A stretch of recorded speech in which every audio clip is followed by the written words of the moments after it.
late yesterday amid reports a man had thrown an object in front of the stage. The 31-year-old was apprehended.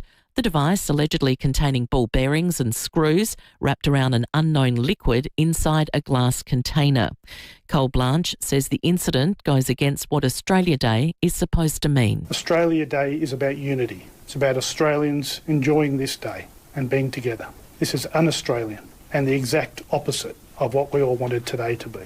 International university students are paying in excess of $850,000 for a degree. Nearly 600 courses cost more than $250,000. The group of 8, representing some of the country's biggest universities, say international fees reflect the true cost of degrees. White House officials insist the US president wants the chaos in the state of Minnesota to end. 2 people have been shot dead by immigration agents in Minneapolis this month. Locals are protesting their presence and the governor has called for ICE officers to be withdrawn. White House Press Secretary Caroline Leavitt says Donald Trump does not want to see people hurt or killed on America's streets. This includes Renee Good, Alex Preddy, the brave men and women of federal law enforcement, and the many Americans who have been victimized at the hands of illegal alien criminals. The Prime Minister is asking Australians to observe International Holocaust Remembrance Day. Anthony Albanese says today is a chance to reflect on an act of inhumanity so horrific it's almost beyond reckoning. He says we give thanks for all who survived and hold on to the memory of the victims. Now turning to 5AA Sport. Get to Agostino Mitsubishi, Nailsworth and Mawson Lakes for the Outlander ES. Drive away from just $39,990. And it's good morning to Tom Wren. And a very good morning to you as well, Mel. We're going to start with some tennis, and the 4th round of the Australian Open has wrapped up. Craig Gabriel reports. Yannick Sinner looked the goods as he dismissed compatriot Luciano Daddieri 6-1, 6-3, 7-6. Novak Djokovic has been waiting for a couple of days in the quarters after he was handed a walkover and now plays Lorenzo Musetti. The run of Aussie qualifier Madison Inglis was ended by Iga Swiatek 6-love, 6-3. Inglis said she's disappointed but also very proud. Jessica Pegula beat title holder and friend Madison Keys, and Amanda Anisimova also reached the quarters. Alex de Minaur is in action tonight in a quarter-final meantime against Carlos Alcaraz. Let's go to football. Tom de Koning believes ruckman will have a bigger impact on the game when a new rule aiming to ban ugly wrestling tactics comes into place this year. The St Kilda recruit has been turning heads during the Saints pre-season. To soccer, and the Melbourne Victory have recorded a 4-0 thumping of Sydney FC to jump up to 7th on the A-League table. Adelaide United sitting in 5th spot and will be looking for a 3rd straight win when they host Macarthur FC on Friday night at home. And there's one game in the English Premier League this morning, Everton taking on Leeds. And that's the 5AA Sport. Now the 5AA forecast: sunny 41 today, sunny tomorrow 33, Thursday partly cloudy 37, and then back into the 40s on Friday, partly cloudy 41. Right now it's 35 degrees on 5AA, always Adelaide. When it comes to reducing pain and rebuilding strength, Kiesa leaves nothing to chance. Our university-qualified health professionals don't just treat problem areas. They design personalised training programs using Swiss-engineered machines unique to Kiesa. These machines safely isolate the affected area, test your strength, and help rebuild your muscles for a stronger, more active and healthier life. Kiesa, building strength with precision in Norwood and Glenelg. Remember when you used to be able to pick up the phone and speak to someone to get important things like insurance organised on the spot? Well, RAA, they're worth your dial. They certainly are, Will. Sorry, I'm just waking up from the heat. A local expert will do the work for you, making sure you get insurance that you can have confidence in. And with a call centre just down the road and consistently low wait times, all it takes is a quick buzz. So call the great people at RAA on 8202 4567 for an RAA insurance quote today. Issued by RAA on behalf of Allianz South Australia Insurance Limited. T's and C's, limits and exclusions apply. Consider the PDS available with the TMD at raa.com.au. Get saving now with City Discount Tyres. We're offering great deals on the world's top brands in tyres, wheels, suspension and parts. Suitable for four-wheel drives, SUVs and passenger cars, including Falcon, Michelin, Pirelli, Kumho, Hankook and many more. Finance options available. Search citydiscounttyres.com.au and locate your nearest dealer today. City Discount Tyres. We're driven by value. Hey Hey, it's Lauren here from Adelaide, and if you're like me and you love a good bargain from your local chemist, check out Star Discount Chemist. They're all about great value and helping your family stay healthy. Go in store or online for click and collect and delivery. Star Discount Chemist. How can we help? Live from Hindmarsh Square, it's FIVEAA Breakfast. David Penberthy and Will Goodies.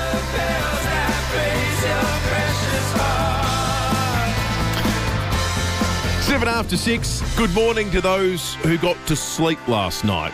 To the rest of you, welcome to FIVEAA Breakfast and more heat.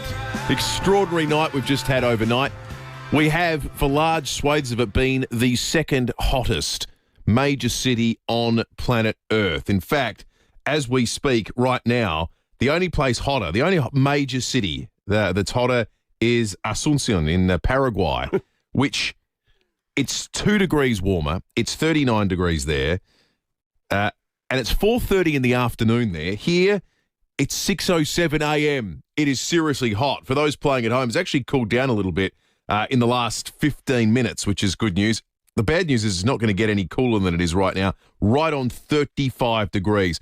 When we first started talking about comparisons with Adelaide, with the other cities around the world, just after 5 this morning, it was 35.6 degrees. So it's come off of almost an entire point over the course of the last hour or so. Lots to discuss this morning about heat. School's back this week.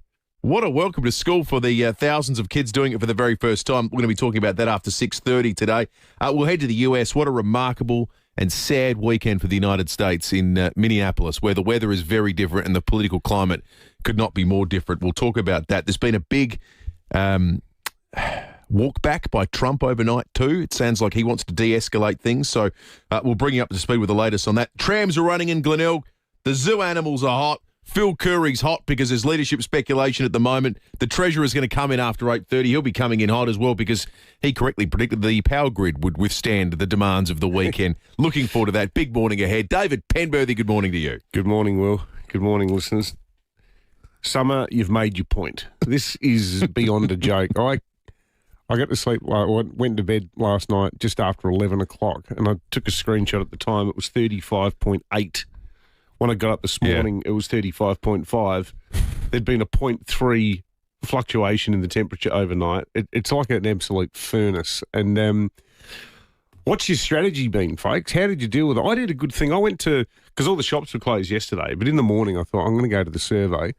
And I took an empty cardboard box with me, and I just bought like 3 like ice cold 1.5 litre bottles of water. I bought some cold, proper Coke, real Coke, Coca-Cola, made the way it should be with sugar in it. I bought salty snacks. I bought some salty snacks. Yeah, some chips. Is salt what you're craving in this weather? I always need salt. I've got low blood pressure. Okay. If I don't eat salt, I keel over. Right. But when you get dehydrated, you need eat salt because you lose the salt when you sweat and so on. But yeah, no, just all out assault on the cool drinks.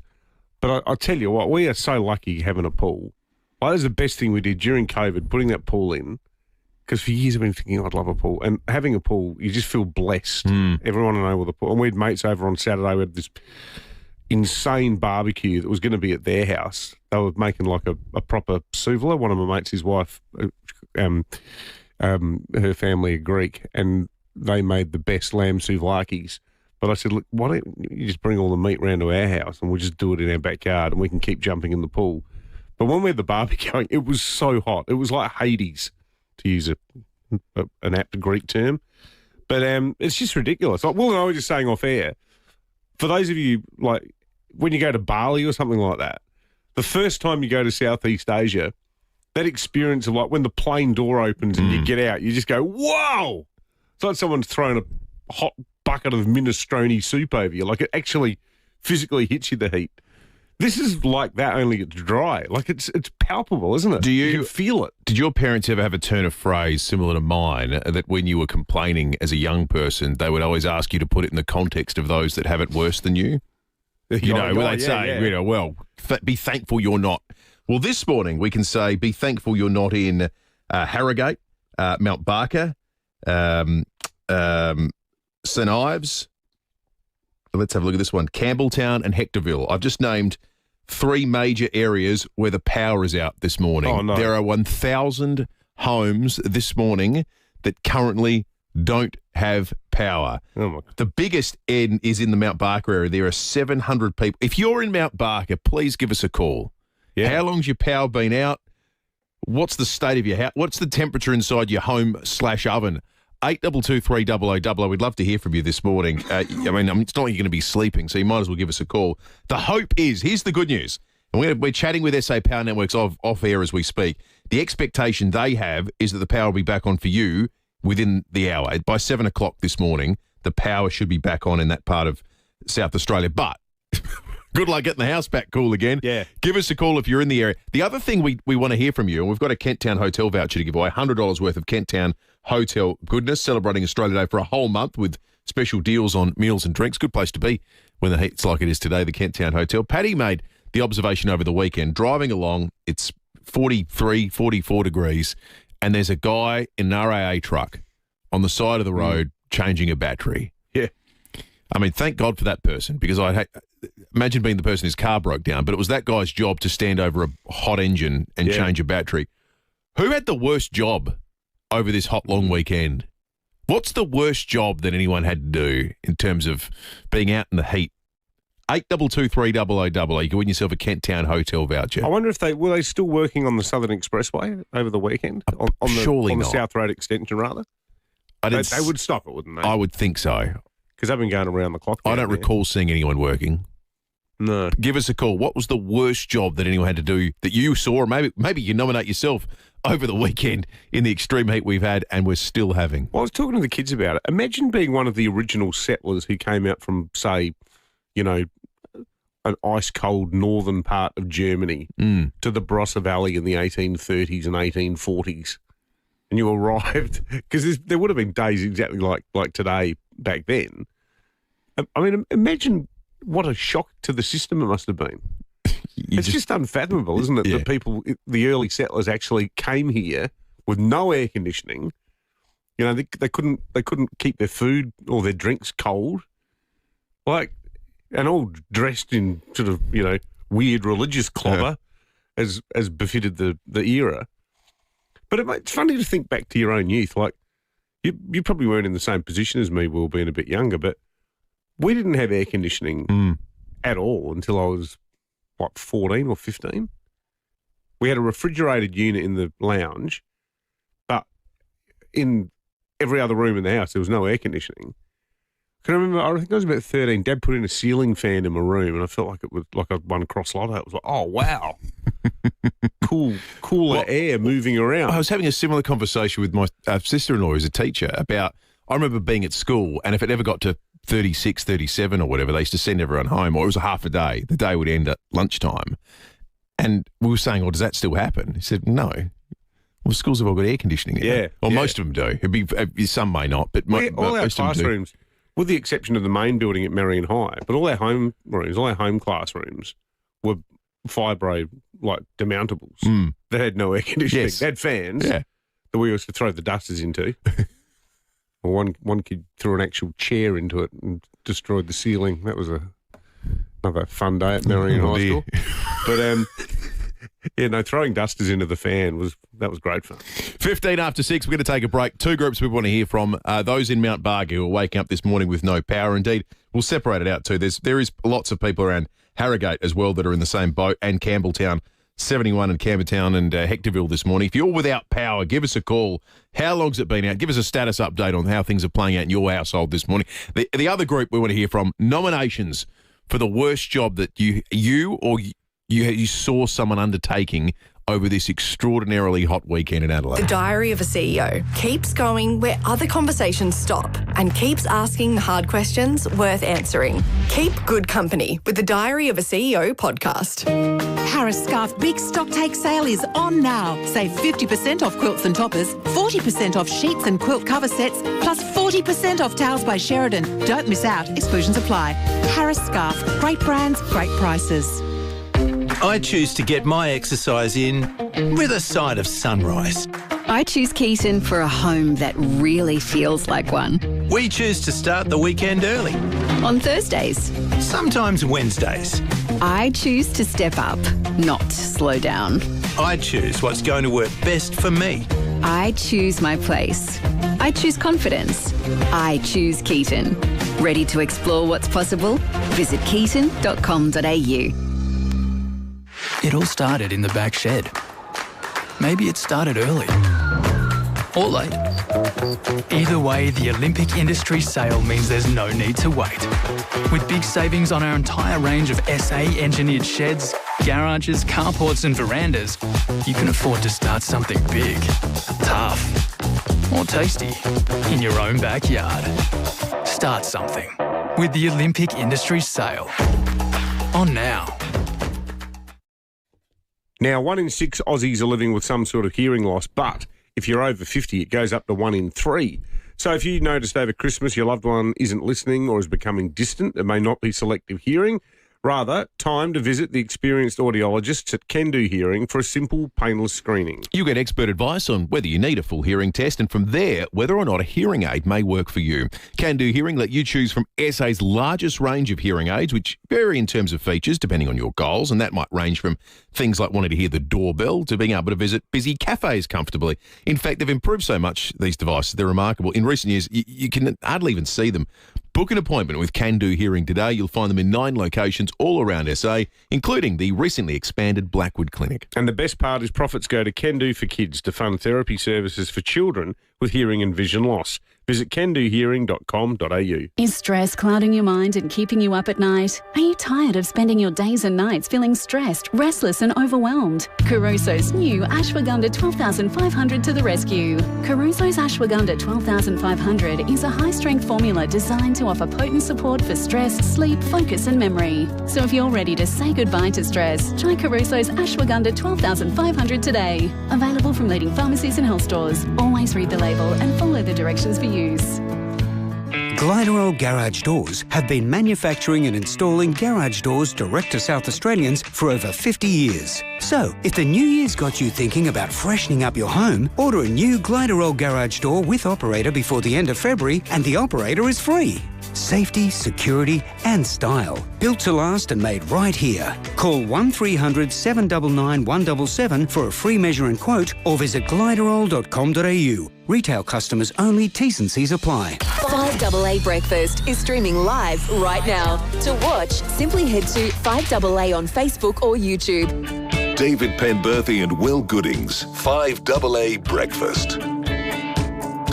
90 minutes after 6.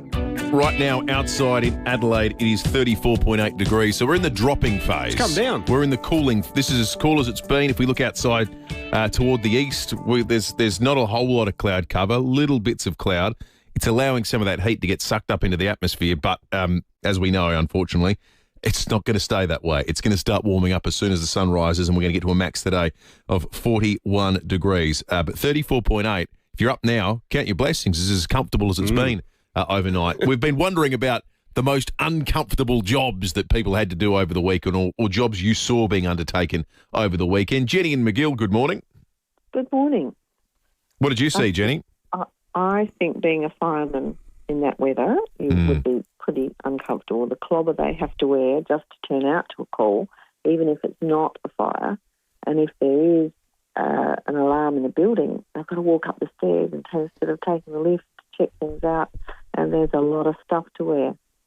Yeah, good call, Jenny. Wearing that clobber would not be a lot of fun. You don't need to tell Will that. He wore it last year for the undie drive. I think they're still drying it out. He brought out his own calendar. There's no demand for that. He did. Chris in Nova Gardens, good morning. G'day, boys. All the construction workers moving all the temporary fencing and that so the trams could get up and running over the weekend. Clearly it was extremely uncomfortable for them. And then there were security guards standing there for hours out in the sun while they were doing it. Yeah, full on. That's tough stuff. Good on you, Chris. What about this text from Rob? He says, I work in the waste industry. We got Rob on the line now, in fact. G'day, Rob. Rob's here.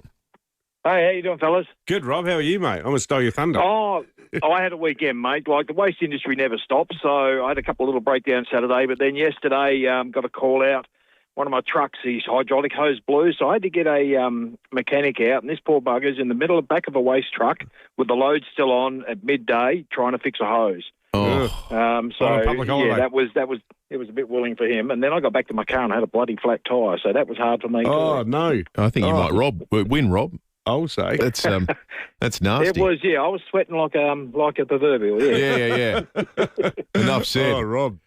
Oh, that's unbelievable. That's a shocking time to get a flat tyre. Rob, thank you for that. Let's go to Ceduna because it's been hot here. But whatever we've had here, they've certainly eclipsed in Ceduna. Joe Skinner is a Ceduna local. How hot did it get over the weekend, Joe? Well, it got to 49.5 here, boys. It was pretty spicy, let's put it that way. So is that a Ceduna record, do you think, Joe? Oh, absolutely. By far, yes, absolutely. I think the other record was 48.8 in 2019. So that was a kicker. Yeah. So 2019, that was from memory. That was the year Adelaide got its record too, 46.6. So you're always a couple of degrees ahead of us, but 49.1. How did you cope? Were the streets just like deserted? We didn't really look too far outside. It was straight from the yacht club through to the pub, through to hiding in the lounge room at home. So, yeah, we didn't go very far. Oh, Joe. Well, at least 40. I mean, once you get, you're almost at 50 degrees. I mean, that's slow cooked meat areas you're getting up towards. It is. Well, no, it is. It is. Low and slow. Low and slow. You were being tenderised in Ceduna, Joe. Yeah, that's exactly. Slight rotisserie in between, going between the yacht club and the pub, yeah. Oh. I love that yacht club. A mate of mine lived in Ceduna years ago, and we went and saw Kevin Bloody Wilson at the Ceduna Yacht Club. That was yes, I would have been there. That was fantastic. It was about probably 25 years ago. Yeah. We're not that old. No, we're not, Joe. We're not. No, we were very lucky to get our cool change at 7:30 last night. So we're sitting at like 23 now. So 23? Really? Yeah, that's what I know. So I've got nothing to complain about now. Yesterday, yes, but you guys are wearing That's a proper change. 26 degrees. The temperature dropped away. It was crazy. Hey, great call, Joe. Thank you. It was great to chat with Joe. My sister lives in Strathalbyn. I was talking to her Saturday afternoon. You know what I was in Strath? What? 25. No. She had a hoodie on. She was cold at night. She said, it's cold. I've got to go and put my tracky dacks and a hoodie on. That's unbelievable. Yeah. I don't think... Bizarre. I'm not sure that there's been any cool change in the Riverland. Rob Hughes from Renmark's on the line. Rob, how hot did it get in Renmark? I think it got to about 46 or 7 yesterday. I'm not 100% sure exactly, but it was pretty hot. Is everyone in Renmark in the river on a day like that? To be honest, it's too hot to even be out there in the river. Yeah. There was a few around, but most people were, tucked up in their air conditioners, I think.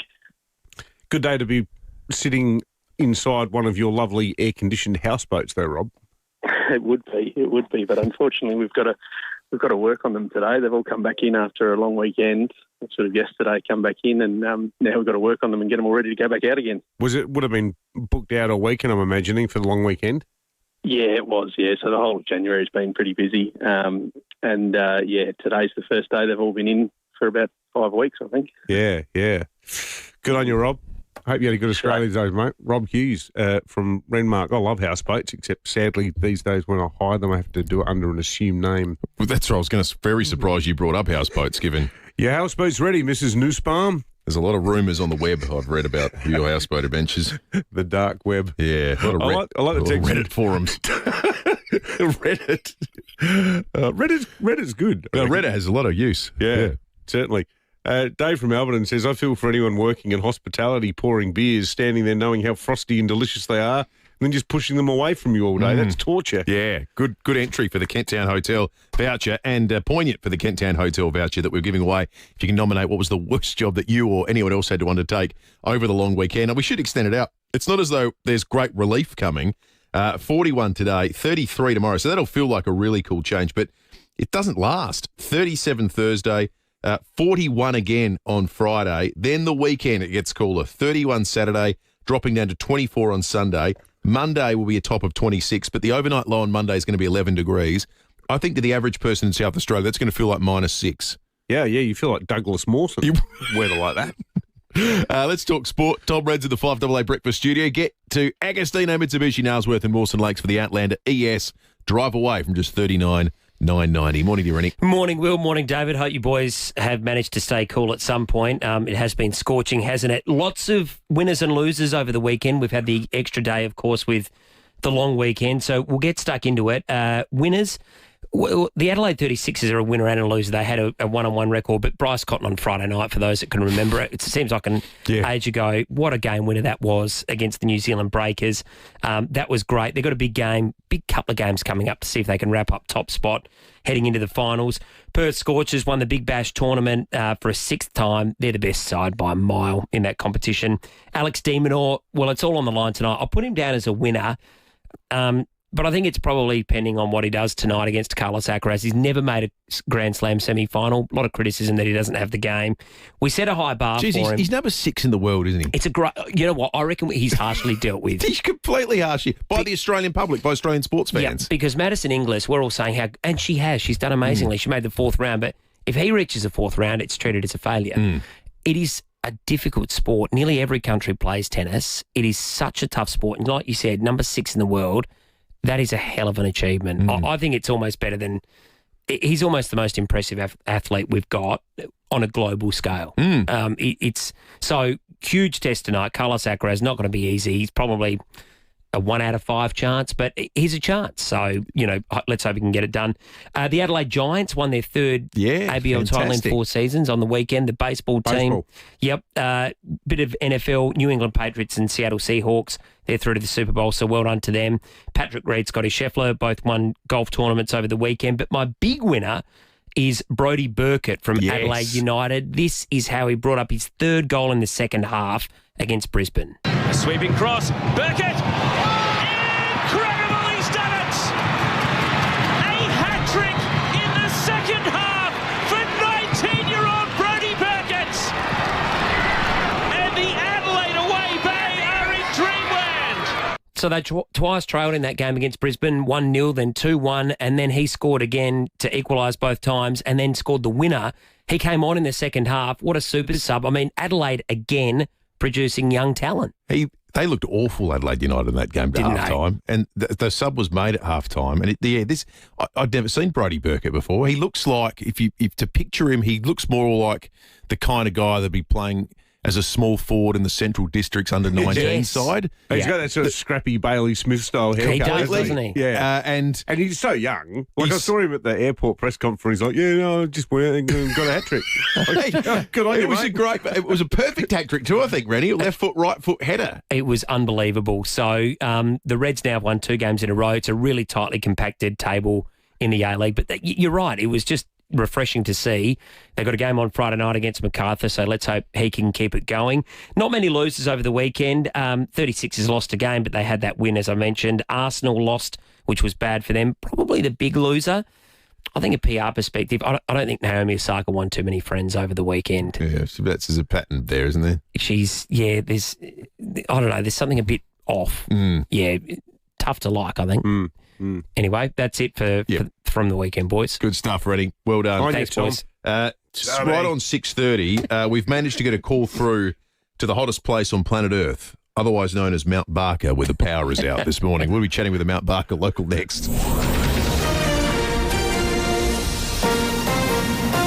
This is 5AA News. Always Adelaide. Sunny and 41 today with the 6:30 news. Good morning, I'm Mel Usher.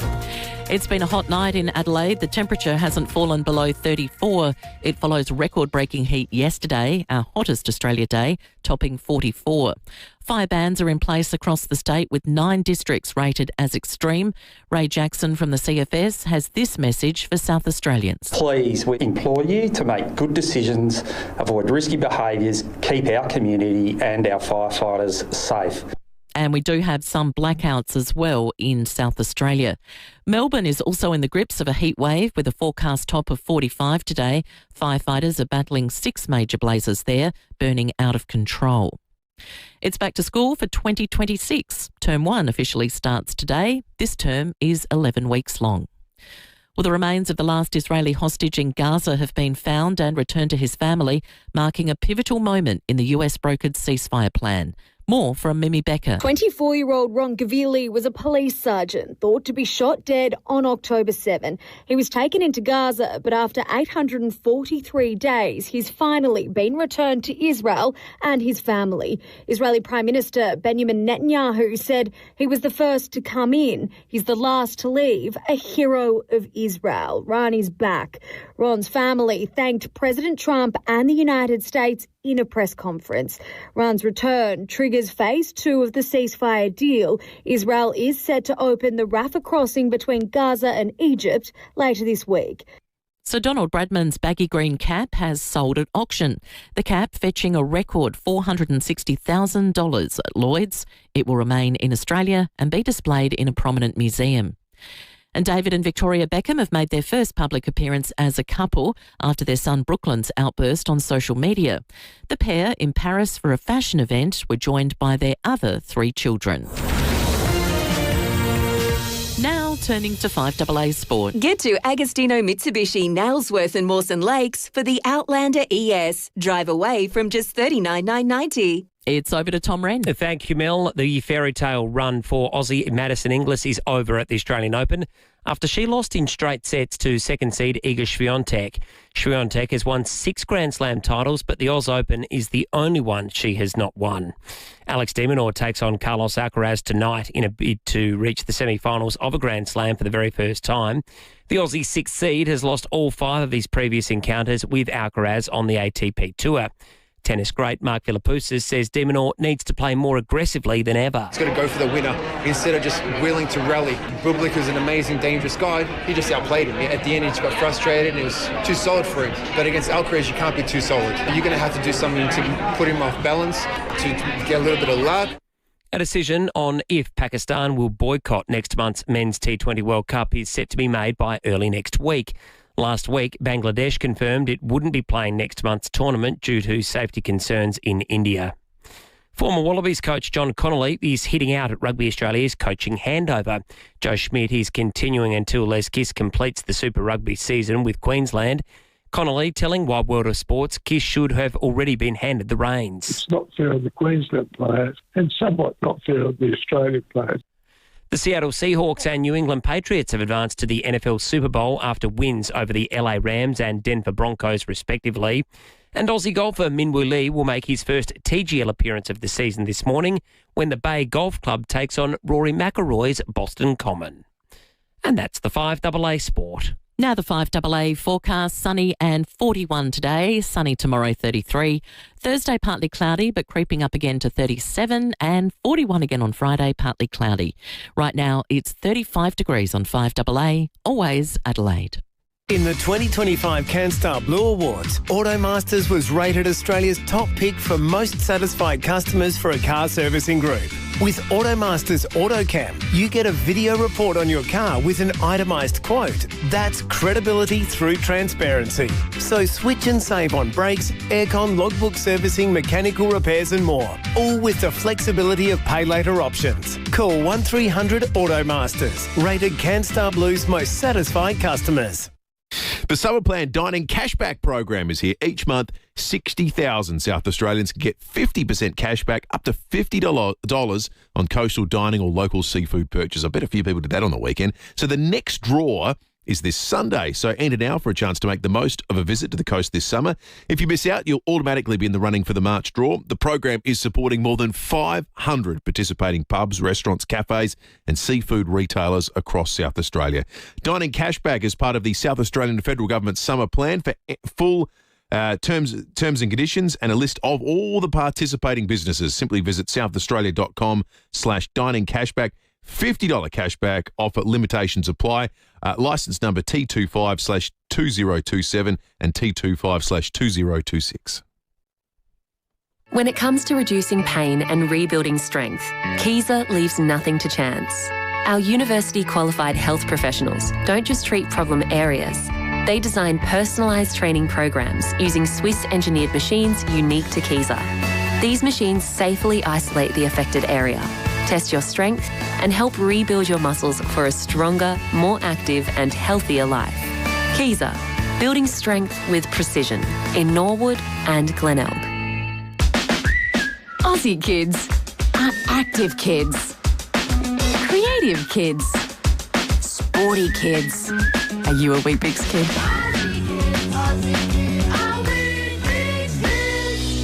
In the 2025 CanStar Blue Awards, Automasters was rated Australia's top pick for most satisfied customers for a car servicing group. So switch and save on air conditioning service and regas. Call 1300 Automasters, rated CanStar Blue's most satisfied customers. 5AA Breakfast. David Penberthy and Will Goodings. 23 minutes to 7. If you're in the Mount Barker area, we'd love to hear from you. 8223 0000. One of a couple of spots in South Australia without power this morning. I can't imagine what that's like if you can't put the aircon on. We've already crossed to Ceduna and Renmark, where Ceduna nudged 50 degrees over the weekend. Much cooler now, though. They've had a change that was to the tune of a 26-degree change. It went from 49 down to 23. Renmark, too, got to nudging 47 degrees. That said, David, a few of our listeners have texted in and they were in some of the cooler spots in South Australia this week. Yeah, I mentioned talking to my sister back up in Strath, and she was saying how cold it was there on Saturday. Well, Raymond from Salisbury, he spent the day on Saturday at the Coorong. He says, I had a hoodie on all day. The forecast was for 23 degrees, but it was less than 20 degrees on arrival at around 7 a.m.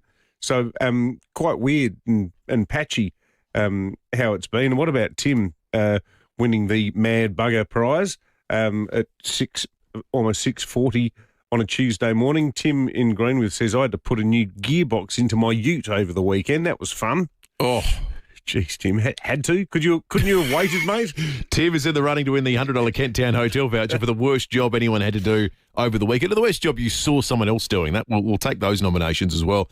8223 0000. Text us on 0448 08 1395. Just a quick whip around on those power outages I mentioned, because we do have some restoration times. The good news is the biggest, 704 homes in the Mount Barker area. That one, the expectation is the power will be back on in the next half hour, so by 7 o'clock this morning. Give us a call if it's not. Give us a call with how you're going right now. Now, there's not great news for the others. In Campbelltown, there's 71 homes without power. They won't be back on until 8:15 this morning, so it's another hour of baking in the oven. The worst, though, are the 173 people in the Charleston, Harrogate, Mount Torrens, Woodside area in the hills, 12:15 p.m. Oh. So you've got... all morning. You've got 5.5 hours worth of heat that you've got no defence against. That's going to be seriously nasty. If you're in any of those areas, we'd love to hear from you this morning. 8223 0000 is the number. We're going to be chatting with SA Power Networks to get the latest on what's happened there very, very shortly.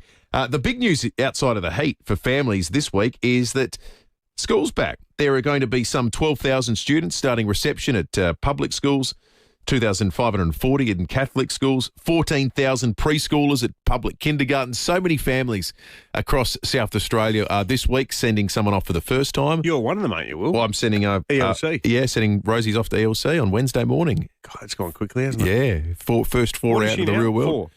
4? 3.5. 3.5. Yeah. Wow. Yep, she'll start on. So that's going to be a big day. Lots of people having. You got to get some books lined up for her, like Adam Smith's Wealth of Nations. Yeah, Ayn Rand. She's working her way through. Yeah, she's working her way through that at the moment. Just to give her a foundation. Yeah, it's important to have a solid foundation in liberalism. Big fan of small government. None of this profligate Peronist style spending for Rosie, that's for sure. Exactly right. One of her favourite words is austerity. Now, let's be serious. Lots of families are starting this week. We thought we'd check in with one of the best to do it, the principal of Walford School, Deborah Nedowitzki. Principal, good morning to you. Good morning, David and Will. How are you? We're good, thank you, Deborah. We hope you're staying cool. Day one of school, 2026. As a teacher of many years standing, I'm imagining, being a principal, is there a link between heat and child behaviour? Oh, that's a good question on a day like today. So as a teacher, I think 26 years now, I've been in the classroom and in schools, and there's certainly we need to understand, I suppose parents need to understand, and schools and teachers need to understand that the heat takes it out of all of us. So Not only is it, the first day of school either today or tomorrow for young people, as you said, you've got children in reception or in the ELC, as Rosie is, having their first day ever. You've got Year 12s having their last first day ever. And you've also got boarding families bringing their children to schools where they're going to live away from home. And I don't know about how you're feeling, Will, about the ELC start, but I've seen probably more tears from parents than I have from students over the years. Well, I'll be on air, Deborah, so that would be pretty embarrassing on Wednesday morning. I can imagine that. Break. It'll be fine. But certainly, heat will obviously add to that, but nerves are totally normal. And there's that mental load, I think, that we feel in the home of all those things that you all of a sudden have to think about again that you haven't had to think about over the summer break. From an educator's perspective, does the school year returning in a new environment with the social media ban in place change much from your perspective? I think it was interesting that the social media ban came in really just after school had finished because we couldn't then in classrooms and in schools be talking to students about that as it came in. So that's really been left to families over the break.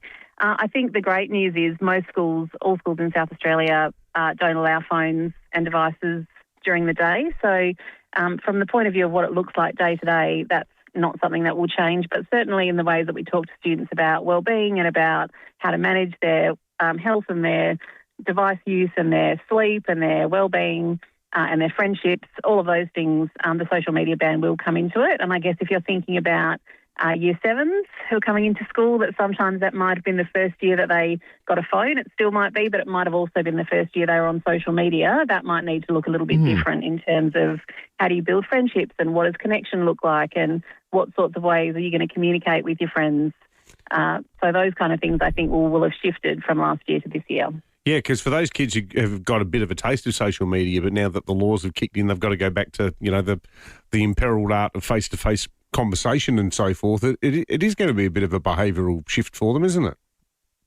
Yeah, I mean, I think the great thing about those social media ban laws is the power that it gives parents to have the conversation to say, now the law says X, therefore at home I'm able to have this conversation with you and to tell you that it's time to wait. As you say, those students that have actually had social media already and now have had some of that disappear, although I think that's happening in a bit of a haphazard way, maybe not as neatly as we might like.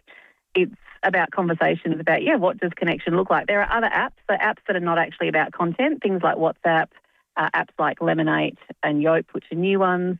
So messaging apps are actually okay. Children can still connect with each other. It's the ones that give you those automatic, algorithmic, rolling videos that are the ones that haven't been banned. Yeah. I got to say, I put my hand up and plead guilty. As a parent, I think it not only requires child behaviour, but it also crucially involves parental behaviour. Because I know running around at home, doing all the mealtime stuff, often I'll just think, well, the kids are happy on the couch, but it's because they've watched half an hour of Crocodillo, Bombadillo, Tralala, Cappuccino, Italian brain rot videos. Which is derelict on my part. Sounds like my house. Yeah, that's right. Well, good luck today and for the rest of the year, Deborah. Thank you so much, and good luck to all the parents and students starting today and tomorrow. Teachers and school staff are really excited to be having you back, and if we can be calm and organised and positive at home, we'll get back into those routines. I think one thing to remember is that today is not about a perfect start; it's about just a calm re-entry into the school year. Yeah, well said. Deborah Nedlitsky, the principal of Walford School, thanks for joining us this morning. I saw overnight that yesterday the French government wasn't a public holiday in France. They don't celebrate Australia Day, but rare non-public holiday in France. Right. There's a push to celebrate Australia Day. I think they get behind it. Well, one thing that they have aped from Australia, you could say from South Australia, given that it started here with Peter Malinowskis, he was of all the pollies in South Australia, is the first cab off the rank on this. The French are going to bring in the Australian social media ban. They're pushing. They're saying under 15, aren't they? 15, yeah. Yeah. And they want to do it by September. So the tech bros are now fighting a battle on several fronts. Yeah, well, that was why they fought it so hard here, I guess, because there'll be adoption elsewhere. Let's go to McGill. Rosa, good morning. Hey, good morning. How are you? Good, thank you, Rosa. Good. I just want to give a bit of kudos to Urban Spark Electrical for coming out and replacing my split system in 45-degree heat yesterday. So Oh, well Adnan done. and the crew, well done. Good on them. What was the name of the Thanks, guys. person that came out, Rosa? Adnan. Adnam. Adnam. Yeah. Adnam, yeah. Adnam saved the day. He From certainly did. Urban Spark Electrical. That's great. Yeah, that would have been a rough job. Rosie, you're in the running to win the $100 Kent Town Hotel voucher. Everyone today is talking about what the weather's going to do for the rest of today. Ellie Matthews is on deck at the Weather Bureau. Ellie, seems like it's going to get hotter before it gets cooler.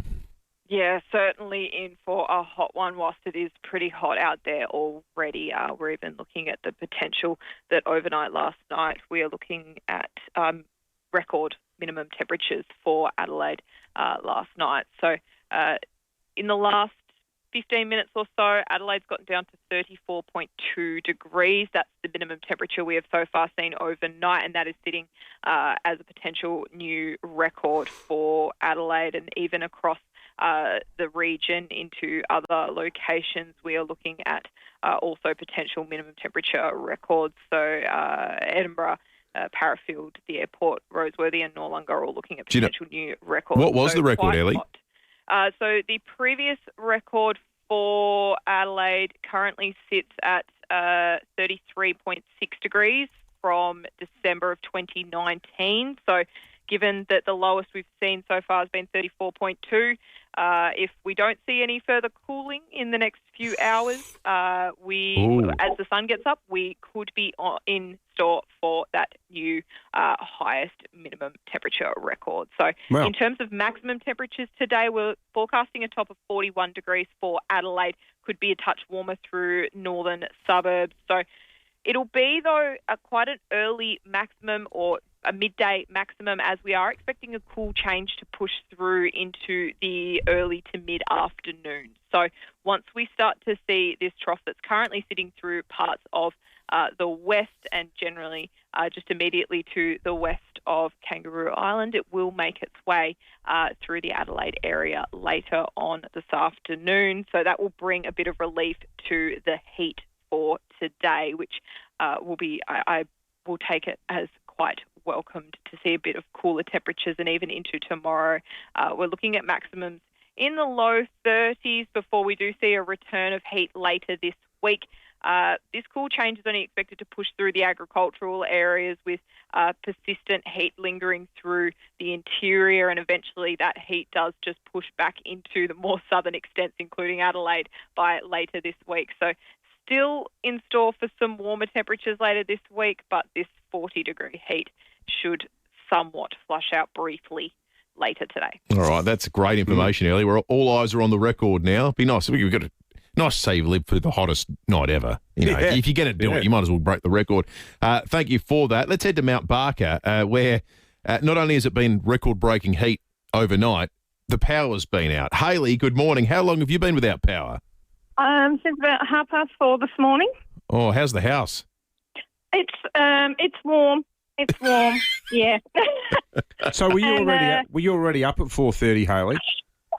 I did. Well, yes, I was awake at 4:30. Yes, so that's how I know the power went out. So it's warm, and I've had a cold shower to start my day, which was kind of invigorating but horrifying at the same time. They say that'll keep you cooler for the rest of the day, so it mightn't have been such a silly move, Hayley. Have you had any? No, true. Have you had any? Been able to find out when it's expected to come back on? I had a text message from Power Networks indicating maybe 7 o'clock. So hopefully in the next 10 minutes or so. Yeah, that's what we've been told as well. I tell you what, are you going to be still home in 10 minutes' time, Hayley? 15 minutes' time? Yes, I will be. All right. If it's not back on, call our producer, Patty, and we'll find out what the heck's going on. Yes, because I'm dying for a cup of tea. Oh, I bet you are. Yeah. And it could be a bad hair day today. Good on you, Hayley. I love it is very Australian. It's the hottest night ever, and I reckon a lot of people will be waking up with a hot cup of tea this morning. We still need your stimulants to get you going for over the the day, break. I remember a hot day in Singapore. I went to a coffee place and I said, I have a latte, and they went, hot? They looked at me and they kind of went, this guy probably wants it hot. And I went, yeah. And everyone kind of looked at me like, what's wrong with you? Did you? I couldn't do that.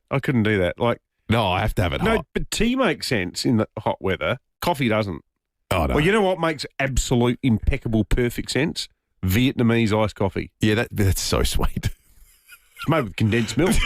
Let's go to Saipol. If you haven't tried one, folks, get a Vietnamese iced coffee today. Any reputable banh mi vendor will have After iced two coffee. sips, you think, this is the best drink I've ever had. After 3 sips, you think, I need to go over lay down. I've become completely addicted to it. Every day before school pickup, I go and see Anna. Wow. Goody, goody, yum, yum. And I walk in and she hands me one. It's become a daily ritual. I cannot get by without it. All right, let's head to Saipol. Senior Constable Matt Hales on the line. Matt, there's been a robbery at Woodville North. Yes, good morning. In the early hours of this morning, so just around 3 a.m., police were called to Hanson Road after reports that a man had threatened staff with a knife. He ran off from the servo. The staff member unfortunately suffered a minor injury after the suspect threw a crate at his head. Fortunately, he didn't need any medical treatment. A large quantity of cigarettes and tobacco was stolen from the servo. Now, police have searched the area, but we haven't been able to locate the suspect yet. So we're calling out to your listeners this morning to see if they can help us with this investigation and look out for a suspect who is described as Caucasian, approximately 180 centimetres tall, in his 30s, with a heavy or muscular build. Now, he has a distinctive haircut. He has brown hair with a short mohawk style. So please, listeners, if you can, keep an eye out for that. He was wearing a white T-shirt, black shorts and white sneakers. And if you do have information, contact Crime Stoppers, crimestoppersa.com.au or free call 1-800-333-000. Matt, also, there was a road rage incident late last night in Lockleys. What can you tell us about that? Yes, not a good incident at all. So just before 10:30 last night, police and emergency services were called to Rostrata Street in Lockleys after reports that a man had been assaulted by two men, and one of those was armed with a bat. The two men had followed the victim from Henley Beach Road to that area, then left the scene in a black ute with a bull bar and spotlights on the front. So that's quite distinctive, and I'll just ask people if they've seen a vehicle like that, a black ute with a bull bar with spotlights around that area, that please contact Crime Stoppers. Those people involved, those suspects, are believed to be of a Mediterranean or Middle Eastern appearance. Full on. And just lastly, Matt, there was a suspicious house fire at Elizabeth East last night. Yes, so it was about 9:45 last night. Police and fire crews were called to a vacant house on Midway Road after reports of a large fire. MFS crews were great. They quickly extinguished the blaze, but it caused extensive damage to that house. Now, there's been no reports of injuries, which is great, and the police we're following positive lines of inquiry. Good stuff, Matt. Senior Constable Matt Hale from Saipol. What about Taylor and Goodwood? He says, "G'day, my name's Taylor. I'm 16. My hot story at work. It was the second shift I've ever worked at the test match at the Adelaide Oval this year on the day that it hit 40. It wasn't too bad, but being in a 50-degree kitchen during rush hour was a pretty full-on start to my working career." Would it been? Most certainly would have been. 34.8 degrees outside, the latest update from the Weather Bureau. That's going back up, so I would suggest let's not be premature about it, but it's looking like we've just slept through, if you did get any sleep, I didn't get much, the hottest Adelaide night ever. The previous record low was 33.5. We got down to 34.2. Now, unless something changes in the next few minutes, I suspect that will be the new record. Very different weather in Minneapolis, in Minnesota, in the United States, and a very different temperature politically as well, where over the weekend you've doubtless seen the extraordinary and awful vision of ICU nurse Alex Pretty being shot by ICE agents and killed. It's led to an extraordinary weekend in US politics, but the development overnight, I think, that Rob Scott's going to take us through is an intriguing one because, Rob, and good morning to you, it would seem that the US president has changed his language a little bit around Minneapolis and how he's willing to work with Governor Tim Walz. Morning. Yeah, that's right, guys. The pair had a phone conversation this morning, Donald Trump describing it as productive. Now, according to the president, these two have had a very acrimonious relationship, slinging barbs at each other, ever since dating back to the election when Walz ran against him. Now they seem to be almost on the verge of some kind of cooperation because the president says this was a cooperative phone conversation, a good one. He spoke to Walz demanding that local police start helping with these capture and deportation operations of illegal immigrants. But from Tim Walz's office, he's sort of shed a bit more detail on that conversation. He says that Donald Trump has agreed to consider reducing the number of ICE agents in Minnesota. And look, that doesn't mean it's going to happen, but he is now reportedly considering it, which is completely different from just a day or two ago where he was doubling down, saying that these ICE operations will continue. We know that the Trump administration has surged some 3,000 ICE agents, Border Patrol agents, here to this city in the midst of a massive crackdown on welfare fraud, particularly directed at the Somalian community. So, look, maybe we're on the precipice of a change here. Certainly the language is changing. Whether that results in any changes on the ground, that's yet to be seen. Yeah, I was watching CNN and Fox and Friends last night, Rob, and the coverage of it was like a microcosm of everything that's wrong in America, because Fox and Friends, you would have thought that the guy that got shot, they were using Trump's language, calling him an urban terrorist. But then conversely on CNN, the entire thing sounded like it was the Trump administration that had committed a war crime. So working out what had actually happened was almost impossible with such polarised coverage. I did note, though, that the Deputy Attorney General was on Fox and Friends, and he's walked back some of the claims, some of the language that was used about this man being a terrorist. Clearly he was armed, but he wasn't threatening police with his gun at the time he was mobbed by all those ICE blokes and then shot dead. No, he wasn't, and that's an important point. The other important point is that he had a legal permit to carry that pistol. And in Minnesota, you can have it concealed, which is what he had. He had it in a holster on his waist. And, you look at all these videos of the incident. We've probably all seen them. They're captured at multiple angles. At no time do you see him reach for that weapon, pull it out of its holster, point it at anyone, brandish it at anyone, as the Department of Homeland Security Secretary Kristi Noem had said in the hours after this incident. So, you look at these videos, you've got to make up your own mind. Did he come there to commit mass murder, to massacre these officers, as some of the senior White House officials have claimed, or was he just, there to document and to help a fellow protester who was pushed over by one of these Border Patrol agents? And that is the big argument on the ground here. The people who are anti-ICE say, look at the video. How can they be saying all these things that don't match up? But then you look at the comments coming out of the White House, and they are saying that the ICE agents are the victims here, and that Alex Pretty came there to cause mayhem. So, as you say, two very polarizing opinions here, and I suppose it's up to you to make up your own mind. Look at the vision, see what you think's happened. Yeah, great report, Rob. Rob Scott for Channel 7 in the US Bureau in Minneapolis. I'll tell you what, if you went around shooting everyone in America who was simply carrying a gun, population would probably fall by about 20%. The most extraordinary thing about that,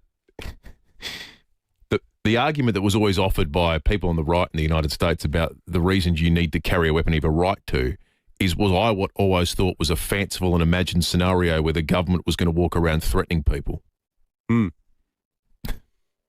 Feel like we've seen a video of it now. Well, yeah. Suddenly feels like a totally reasonable use of the Second Amendment. But equally, though, a lot of these ICE guys, they're under orders to go and round up illegal immigrants. So if they're going from door to door knocking on them, and you've got people like the guy who's been shot dead with cameras standing in front of them, shouting abuse at them, like it's a high-risk activity on the part of those protesters, I would say. Oh, absolutely. Deeply annoying. But is deeply annoying grounds for being killed? Yeah. Fair question. Probably not, I'd say. At Coles, you can save all summer long. Right now, get half price on back-to-school essentials like Sanitarium Up & Go Protein Energized 250ml 6-pack for just $7. Save in-store or online at Coles. Offer ends Tuesday. At Harvey Norman, buy now with no deposit 50 months interest-free on a participating Latitude credit card and get a bonus gift card up to $1,000. Furniture, bedding, TVs, fridges, computers and more. Shop with no deposit 50 months interest-free from Latitude Financial Services and get a bonus $100 gift card for every $1,000 you spend. Monthly credit card fee currently $10.95 applies. New customers must be approved. Minimum finance $750. Equal monthly payment plan, T's and C's, charges and exclusions. Don't miss no deposit 50 months interest-free from Latitude. At Harvey Norman now. The very latest news and information. This is 5AA News. Always Adelaide. Sunny and 41 today with the 7 o'clock news. Good morning, I'm Mel Usher. We could have sweated through Adelaide's hottest night ever. The Bureau's Ellie Matthews says at this stage the mercury hasn't dropped below 34. The previous record for Adelaide currently sits at 33.6 degrees from December of 2019. Yesterday was Adelaide's hottest Australia Day ever, the temperature hitting 44. With 41 forecast today, fire bans are in place across the state, 9 districts rated as extreme, including the Mount Lofty Ranges. It's also hot across the border, with 45 expected in Melbourne today. There's been a road rage incident in the western suburbs. A man was assaulted by 2 men on Rostrata Street at Lockleys last night. Senior Constable Matt Hale says one was armed with a bat. 2 men had followed the victim from Henley Beach Road to that area, then left the scene in a black ute with a bull bar and spotlights on the front. Those people involved, those suspects, are believed to be of a Mediterranean or Middle Eastern appearance. A fire at Elizabeth East is being treated as arson. It sparked at a vacant house on Midway Road just before 10 last night. It's caused extensive damage to the property. There were no reports of any injuries. WA police have confirmed a bomb threat forced the evacuation of an Invasion Day rally in Perth's CBD. The 2,000-strong crowd were told to disperse after reports a man had thrown an unidentified object in front of the stage. A 31-year-old was arrested shortly after, police also searching his home. Police Commissioner Cole Blanche details the object. The device contained ball bearings, contained screws, and those items were wrapped around an unknown at this stage liquid in a glass container. This was responded to as a mass casualty event, a potential mass casualty event. US research has found people who have more than 14 alcoholic drinks a week are 95% more likely to get rectal cancer. They're 25% more likely to get colorectal cancer. In contrast, they found no evidence of increased cancer risk among former drinkers, suggesting quitting alcohol lowers the risk significantly. Actress Sydney Sweeney may face charges after taking part in a promotional stunt. She scaled the Hollywood sign to promote her lingerie line. Video shows her draping underwear over the famous landmark in the middle of the night. The sign is off limits to the public. Now turning to 5AA Sport. Get to Agostino Mitsubishi, Nailsworth and Mawson Lakes for the Outlander ES. Drive away from just $39,990. With all the action from the Oz Open is Tom Wren. Yeah, thank you, Mel. We'll begin there. Madison Inglis says she gave it her best in a straight sets loss to the world number 2, Iga Swiatek. That was in the 4th round at the Australian Open. The 28-year-old pockets $480,000 in prize money for her best performance at a Grand Slam. And Inglis says she's going to treat herself. I love shopping, so I'm sure I'll buy something nice. I've wanted a Smeg toaster for so long, but I just was like, no, you can't do that. So I think that's going to be my treat, and maybe the kettle too. Yeah, why not? You can afford it. Good stuff. Well, Alex de Minaur's in action tonight in a quarterfinal clash against Carlos Alcaraz. One game in the NBL overnight, the Illawarra Hawks smashing the Brisbane Bullets by 38 points. The Adelaide 36ers take on the Bullets on Wednesday night in Brisbane.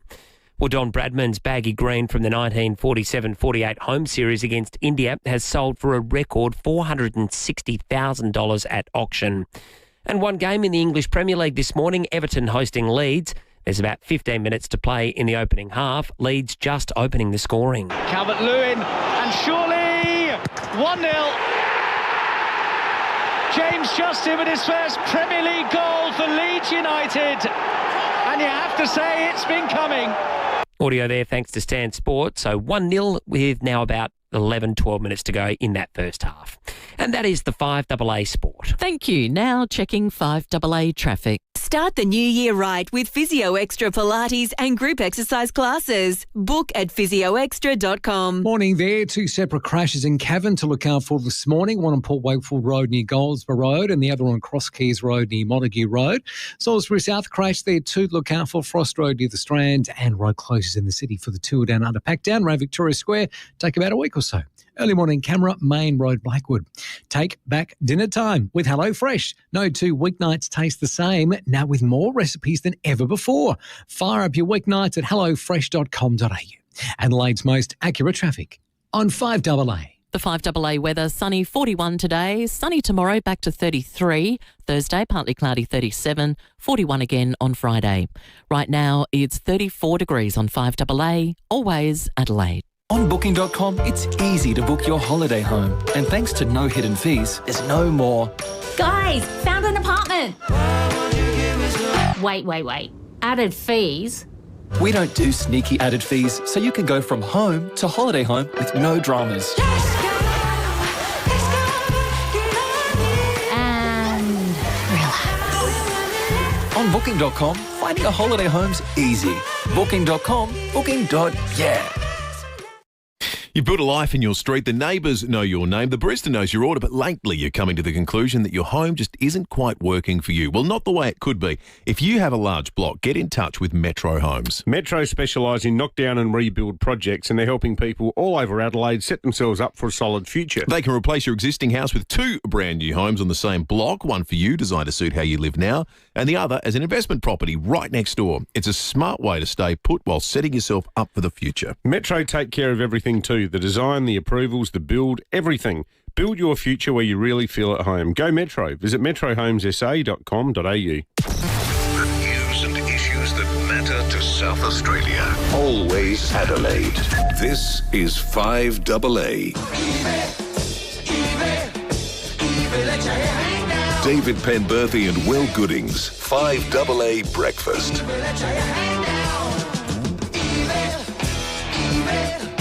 7:08, good morning to you. If it is the morning for you and not just the extension of a long, hot night in which you didn't sleep, if you are waking up or turning on the radio for the first time, you may have just emerged from the warmest night in Adelaide's history. I'll give you the record as it stands. December 2019, the record low that we had was 33.5 degrees. That was the existing record. It's now 8 minutes past 7, and at no point overnight has it been cooler than 34.2 degrees. So it is 0.7 degrees warmer than the warmest overnight temperature we've ever had in Adelaide. Unbelievable. What about our good mate, Ben Jordan, resident stats man? On the text line, Ben's texted through that the Adelaide News, the old news, way back in 1939, so the year World War II broke out, it provided a souvenir certificate for surviving the heat wave. The week temperature averaged 43, and Ben says the Tizer might have to do the same for the overnight. That sounds like a David Penberthy editor move, that one. Well, hopefully Gemma Jones, the editor of the Tizer, is listening, because it would be great. Ben's provided a copy of it, and it says it's got the hand of God coming out of the cloud, and it says "Old Soul," the old sun, and the certificate reads, "This is to certify that John Adelaide sweltered through the greatest heat wave in our history, January 1939. So it's in Imperial. January 6 was 106.6 Fahrenheit. January 7, 107.7. January 8, this is 1939, 103.3. January 9, 112.8. Tuesday, January 10, 116. Yikes. 0.9. January the 11th, 98.5, and then the peak was on January the 12th, 1939, when it was 117.7 Fahrenheit. Which is 47.6. Yeah. No, it can't be. Well, it can't be, because it's hotter than our record hottest day. Did you Google that? 117.7 Fahrenheit. 47.6. Well, if that was 47.6, then we're kidding ourselves that 46.6 was the hottest. Well, maybe there's some debate around the accuracy of the instrumentation. I'm not sure. Where was it taken from? I don't know. We put the system on trial. Anyway, that was 8 decades ago. Yeah. more than. It's hot. We've spoken to the Department of Education because there's been some queries. School starting, of course, this week. What happens when it is extreme heat in 2026? The Department of Education got back to us and have informed us all South Australian public schools and preschool learning areas, classrooms have air conditioners installed. The Department for Education has both an inclement weather policy, which includes extreme heat, and a sun protection policy for schools. When it comes to heatwave weather, schools and preschools make decisions that best suit their local circumstances. For instance, in hot weather schools, they can look at arranging work or learning tasks to maximise time in the shade, adjusting break times to maximise activity in the cooler parts of the day, making sure there's extra drinking supply, and providing supervised air-conditioned indoor spaces for students at break time. So it is very different from the days gone by where you would potentially have half a day or they'd change how it worked. And we didn't even get sent home. Oh, didn't you? No, I remember having half days. No, never. Not once. I have no recollection of ever being sent home from school because it was hot. Is that right? It just didn't happen. We just stay there. Craig, I was at Star of the Sea Primary Schools by the beach. I think it was just because everyone wanted to go and have a swim. Well, it's tempting. It's just down the road. Yeah, it's just across the road. Yeah, exactly. That's right. Daryl on the text side, says, it's going to be a hot day when you're the first one up and the toilet seat's already warm. Indeed. Thank you for that, Daryl. And lots of hard luck stories coming through. Brian, one of them. Matt, another, both in the case of having air conditioning that died in the last couple of weeks, and they have been waiting for weeks to get someone out to be able to fix it. Thoughts and prayers are with you, Brian, Matt, and others that are in that situation. There are plenty without air conditioning this morning because of a power outage. Now, we were expecting that Mount Barker is back online. 704 premises in Mount Barker without power this morning. Now, the estimated restoration of that was 7 a.m. According to SA Power Network's outage map, that's still out, and now the estimated restoration is to be advised. If you're in Mount Barker, can you give us a call? Is the power still out? We'd love to get a confirmation on that. Charleston, Harrogate area, 173 homes without power. That won't be on until after midday today. Campbelltown and Hectorville, 71 homes without power. And down south, Pasadena's just come online, 43 homes without power. Estimated restoration time of 9:45 a.m. Well, the state opposition is demanding further changes to the manner in which young offenders are treated after they established through freedom of information that there's been a big jump in the number of young offenders who are breaking bail as they appear before the state's youth court. And the Libs are proposing to introduce what they call break bail, face jail legislation that would send serious offenders who break bail directly to jail under a one-strike rule. Jack Batty is the Shadow Police Minister, and we have him on the line now. Jack, good morning. The increase is significant, isn't it? Oh, it's massive. This is new data that we've had to obtain by Freedom of Information that I think really for the first time lays bare the extent of youth crime across the state. There's troves of data that we've obtained from the youth court, but the headline is we've seen a 30% increase in matters before the youth court since 2021. It's just steadily grown year on year. If you drill down into it, there's kids as young as 12, 13, 14 who are appearing before the youth court charged with very serious crimes. But perhaps most concerningly of all, as you point out, the data shows that breaches of bail are skyrocketing. Last year alone, over 1,000 youths breached their bail. That's more than a 50% increase since 2021, which I just think is totally unacceptable. And that's really where the Liberal Party has been targeting its focus because the system isn't working. The system's not working when we see kids being arrested for committing crime, being released on bail, only to go and commit more of that very same crime, and then perhaps most inexplicably of all, being given bail again. So just trying to work out in practice how your legislation would work, Jack. There were 9 10-year-olds, according to the Times' reporting this morning, that faced charges, including things like causing a bushfire, aggravated assault, serious charges. If a 10-year-old was to breach bail, do you think they should go to jail? We've got really targeted, tough new laws to fix what we think is a situation that's now got out of hand. Our break bail, face jail legislation is a one-strike rule because bail conditions... So they would go to jail? Bail conditions aren't made to be broken, so they would go to jail under our laws because we get to the point where the system's just not working. We don't think this new legislation will see a whole heap of kids locked up, by the way. What it will do is serve as a deterrent to committing crime because kids are going to keep committing crime if they know they can get away with it. Under this government, they know they can get away with it.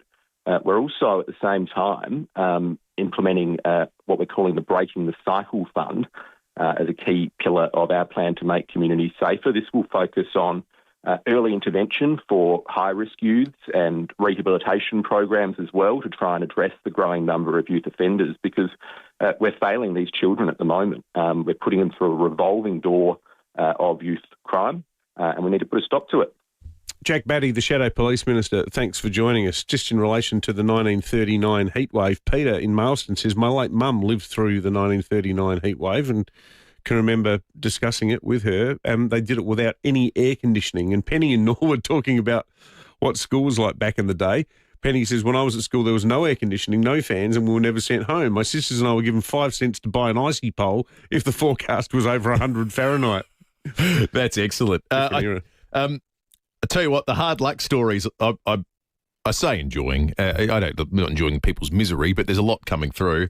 People are doing it with good humour. Nadine says, my aircon worked fine on Sunday, but it decided yesterday to die. Perfect timing, says Nadine. How about Sue in Christie's Beach said, I would have the aircon on, but I can't find the remote. Well, that'd be infuriating, There's Sue. a button on it somewhere, though, isn't there, Sue? Yeah, Normally, can you do it reach it, manually. Sue? Don't climb up the ladder. No, be careful. Mind doing you, that. choose your poison at this point in time, isn't it? Yeah. Did you read out Ben, who gave some clarification on the maximum temperature, 47.6? Ben Jordan, the stats man. He says the Bureau did adjust records slightly to allow for updated measuring systems. So that could go to that discrepancy about the hottest ever day in Adelaide's history. All right, it's 17 minutes after 7. Let's go to Monarto Safari Park. Ian Smith is the zoo's director. Ian, good morning to you. How do I like a lot of your African animals there in Monarto are probably bearing up okay, but are there any that you have to pay particular attention to when we get a weekend like we've just had? Oh, look, we're paying attention to all the animals really, but we give them choice. They can sort of move in away from the heat as much as they can, particularly sort of the chimps. They've sort of got their nice indoor air-conditioned area that we sort of give them access to, and they spent most of the day in there the last few days. Because just thinking off the top of my head, Ian, most of the animals at Monarto are probably pretty hardy in the heat. They're sort of built for heat. A lot of them are African, Middle Eastern, like everyone's favourite, the scimitar horned oryx. But how do the American bison go? Look, it's still pretty warm out on the plains in America. You get sort of those 40-degree days. Yes, you might get those 40 degrees under days as well. But they're certainly ready for this sort of heat as well. They shed their fur during this time of the year as well, so they're looking a lot slimmer. They can sort of get the heat off pretty quickly that way. Yeah, I suppose of all the species at Monarto, the ones that are least equipped to deal with it are the humans. You actually had to shut a couple of weeks ago, didn't you, because of the heat? Oh, we shut yesterday. We shut on Saturday as well because of the heat, and we'll also shut again today. Hopefully we'll get some milder weather in the next couple of days, so we can open up again. Yeah, so it's not an out of the ordinary occurrence. You do have to do it when it is this extreme, don't you? Yeah, we're doing it for animal comfort. To sort of the animals can then sort of seek their own sort of places where they find it sort of the cool, and they're seeking the shade and stuff, rather than the buses are going around. They're sort of tempted to move around a little bit more. So they're burning energy and stuff like that. But it's also comfort for the staff and the people visiting as well. So on days like today, we can give those staff a lot more indoor jobs. They're probably preparing for the next heat wave and creating ice blocks to sort of feed out to the animals. Yeah. Well, stay cool, mate. Ian Smith, the director of the Monarto Safari Park. Thanks for joining us. All right, let's head to the CFS. Simeon Telfer is the State Duty Officer and joins us now on 5AA Breakfast. Simeon, we might have emerged from the weekend, but we haven't emerged from a really dangerous period for fire. I just look now at the CFS website and I count 7 districts with total fire bans today. What's your level of concern for today specifically? Yeah, good morning. Yeah, so today we've got total fire bans with a rating of extreme for the Eastern Eyre Peninsula, the Mid-North, Mount Lofty Ranges, York Peninsula, Kangaroo Island, Riverland, Murraylands, Upper South East and Lower South East. So you're being very polite, Simeon. It's actually 9 districts. I just didn't count it correctly. I wasn't going to correct you, but yes, it is 9. And the other, I've got to say, the other 2 districts, the West Coast and Lower Eyre Peninsula in particular, are quite close as well. So, look, it's been a hot night, and we're expecting extreme temperatures, so that's going to drive fires. It's not as windy probably as Saturday. If people remember, it sort of felt like a hair dryer blowing on you. But we've got the heat there to sustain fires. So we're asking people just to have a plan, maybe have a backup plan. If you've got kids going to school, have a plan of where you're going to travel, and if that road's not available, maybe an alternative route, and start preparing now. So when a fire starts, you've got a good idea what you're going to do and where you're going to go. You are right about the wind, though, Simeon. The one saving grace, at least in the metropolitan area yesterday, was it was dead calm for most of the day. A little bit windy later at night, but it was a really still day.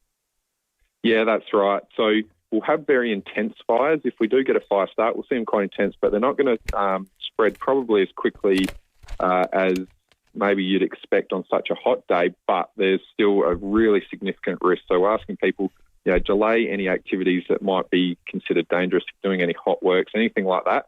Put them off if you can, because tomorrow the wind is coming back. It won't be quite as warm. It's going to be cooler, but it's going to be windy. So we really don't want anything to start today, and then the wind get on it tomorrow. Yeah, no, absolutely. Good on you, Simeon, and big thanks to all of the CFS staff who've been helping keep us safe. Hey, here's an interesting text from Anonymous talking about these days all classrooms having air conditioning. Well, Anonymous says, not so. Look at this concern from a teacher, and this quotes from a statement here. Needing help. I'm teaching in an Adelaide Hills school, and on Tuesday it'll be 39. 3 of the classrooms still don't have air conditioning, and there are 2 small standalone fans for the 3 classrooms. Despite asking for this to be sorted back in term 3, nothing has happened. Wonder which school it is. Well, maybe we've got parents who might not like the idea of their kids sitting in a sweltering classroom at 39 degrees. They might be aware of it, especially when the department is of the belief that every single classroom has air conditioning. Yeah, and for, inevitably there'll be some people of my generation who go, toughen up. But, if what's good for one should be good for everyone. If we are now in a position where we say, well, we do have air conditioning and all the kids will be able to learn in an air-conditioned environment, well, you can't have some that aren't. Exactly right. All right, let's check traffic. We'll come back with more in just a moment. Morning there. A couple of crashes in Cavan to look out for this morning. One on Port Wakefield Road near the Goldsborough Road area and the other on Cross Keys Road near Montague Road. Salisbury South, a crash there. Frost Road near the Strand and got road closures in the city for the pack down of the 2 down under Village around Victoria Square. Camera to Kettleville Terrace, Kent Town. The long weekend, further 10% off summer sale prices at Focus on Furniture ends today. Don't miss out. Shop in-store or online today at Focus on Furniture. Adelaide's most accurate traffic on 5AA.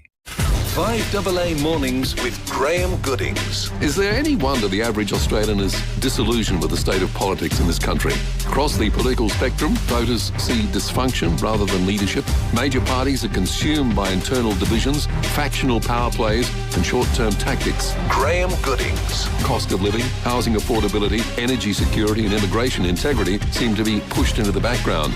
Weekday mornings from 9 on 5AA. Always Adelaide. No difference in your entertaining area. Big difference. No difference. Big difference. Big difference home improvements. From outdoor blinds to decks, pergolas and verandas. Don't just make a difference, make a big difference. BigDifference.com.au. Some things are worth waiting for, like tickets to your favourite concert, waiting for a nice bottle of Red to breathe, or waiting for the kids to finally unpack the dishwasher. But waiting to get your air conditioner serviced just before summer or winter really hits? It's just not worth the pain. Get in touch with Morford Air now for servicing or a new system. Put it at the top of your to-do list. When it's too hot or cold to bear, reach for the Morford Air. morfordair.com.au. Morford. It's time for all of us to back the local family-run car rental company, and that company is Red Spot Car Rentals. They've been proudly keeping Aussies on the road since 1989. Red Spot actually started from humble beginnings at South Sydney Petrol Station. You'll find them in airport terminals in cities all over Australia with a new fleet of cars, vans, utes and trucks, and hybrid and electric options are available too. And right now you can get a spot-on special just for listening. There's 15% off every vehicle at every location. T's and C's do apply. So if you do need a rental car, you can rely on Red Spot. Book direct and save 15% at redspot.com.au/radio or call 1300 66 88 10 and quote radio. The most frustrating thing about having your car repaired after a collision can be the wait. Sometimes months, At FIVEAA Panel Services, the weight is one thing you won't have to worry about. We've expanded our workshop and our highly skilled team. It means we're better equipped to deliver an outstanding outcome for you and your car. RAA and MTA approved, FIVEAA Panel Services work with most insurance companies. So ask for FIVEAA Panel Services and get back on the road sooner. I've found Homemade takes the stress out of managing home care services. Hi, how may I help? And with their lower rates, they make quality aged care affordable, which is why they're Australia's best value home care. Search Homemade support today. When you're gone, who gets the things that tell your story? Like the classic car you've kept immaculate, the beach shack filled with family memories, or the record collection from your youth. If you don't plan now, it could get messy. Donlan Lawyers specialise in wills and estate planning. From the simplest to the most complex, Donlan Lawyers will give effect to your wishes. For wills and estate planning, visit donlanlawyers.com. Hindmarsh Square, Adelaide, and Ocean Street, Victor Harbour. Rosanna Mangiarelli here from 7 News. Join me and Will Goodings for Adelaide's leading news hour, 7 News, tonight at 6 o'clock. 5AA Breakfast. David Penberthy and Will Goodings. 27 after 7. You've survived the heat. Susan Lee survived the weekend. Phil Curry after 7:30. We'll find out what is in store when Parliament returns in a week's time for Susan Lee's leadership as aspirants line up behind her. That's ahead. But first, let's talk sport. Stephen Rowe on 5AA Breakfast.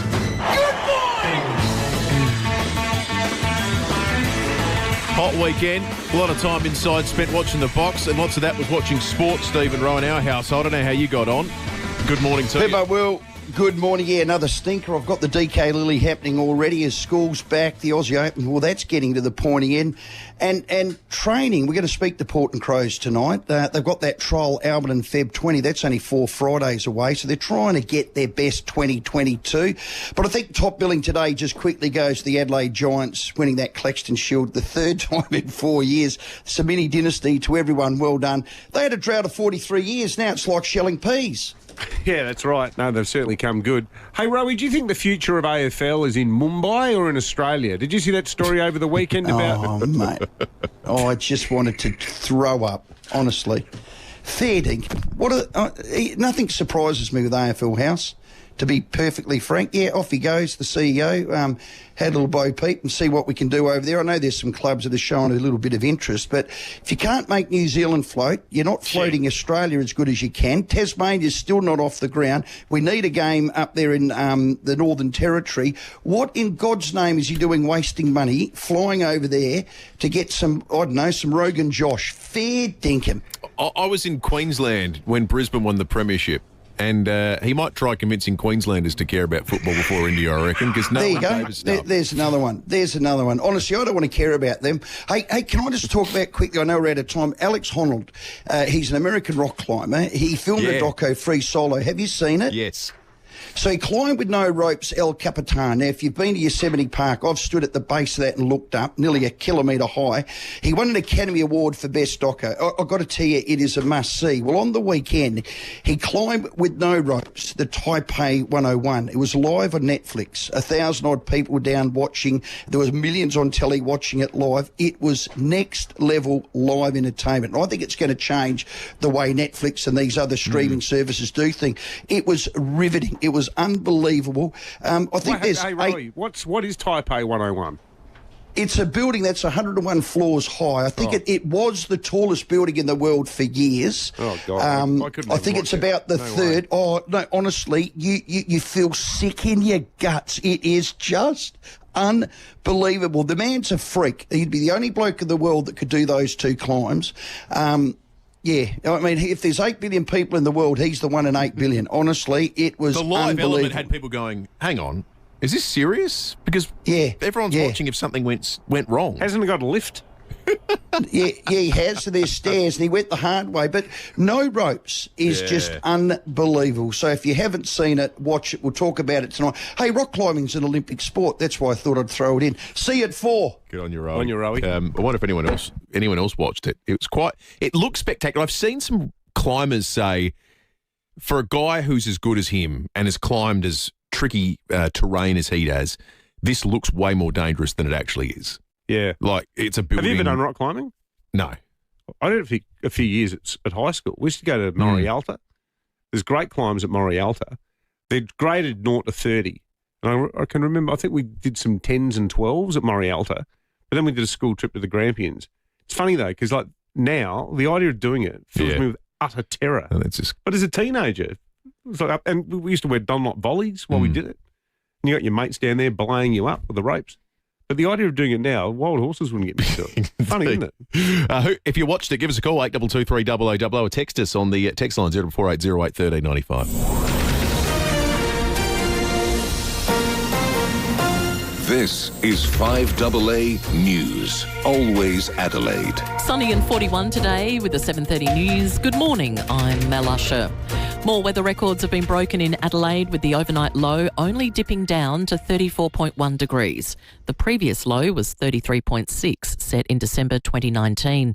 The Bureau's Ellie Matthews says we're in for another hot day today. We're forecasting a top of 41 degrees for Adelaide. Could be a touch warmer through northern suburbs. So it'll be, though, quite an early maximum or a midday maximum, as we are expecting a cool change to push through into the early to mid-afternoon. Fire bans are in place across the state, with 9 districts rated as extreme, including the Mount Lofty Ranges. There's been an armed robbery at Woodville North. A service station on Hanson Road was targeted just before 3 this morning. Senior Constable Matt Hale says a man with a knife threatened a worker. He ran off from the servo. The staff member unfortunately suffered a minor injury after the suspect threw a crate at his head. Fortunately, he didn't need any medical treatment. A large quantity of cigarettes and tobacco was stolen from the servo. The school year officially starts today. Term 1 of 2026 is 11 weeks long. Wolford Principal Deborah Nedeliski says it's a big day for a lot of people. Not only is it, the first day of school either today or tomorrow for young people, as you said, you've got children in reception, you've got Year 12s having their first day ever, and you've also got boarding families bringing their children to schools where they're going to live away from home. WA's Police Commissioner has condemned a bomb threat in Perth's CBD. A 2,000-strong crowd were forced to evacuate yesterday amid reports a man had thrown an object in front of the stage.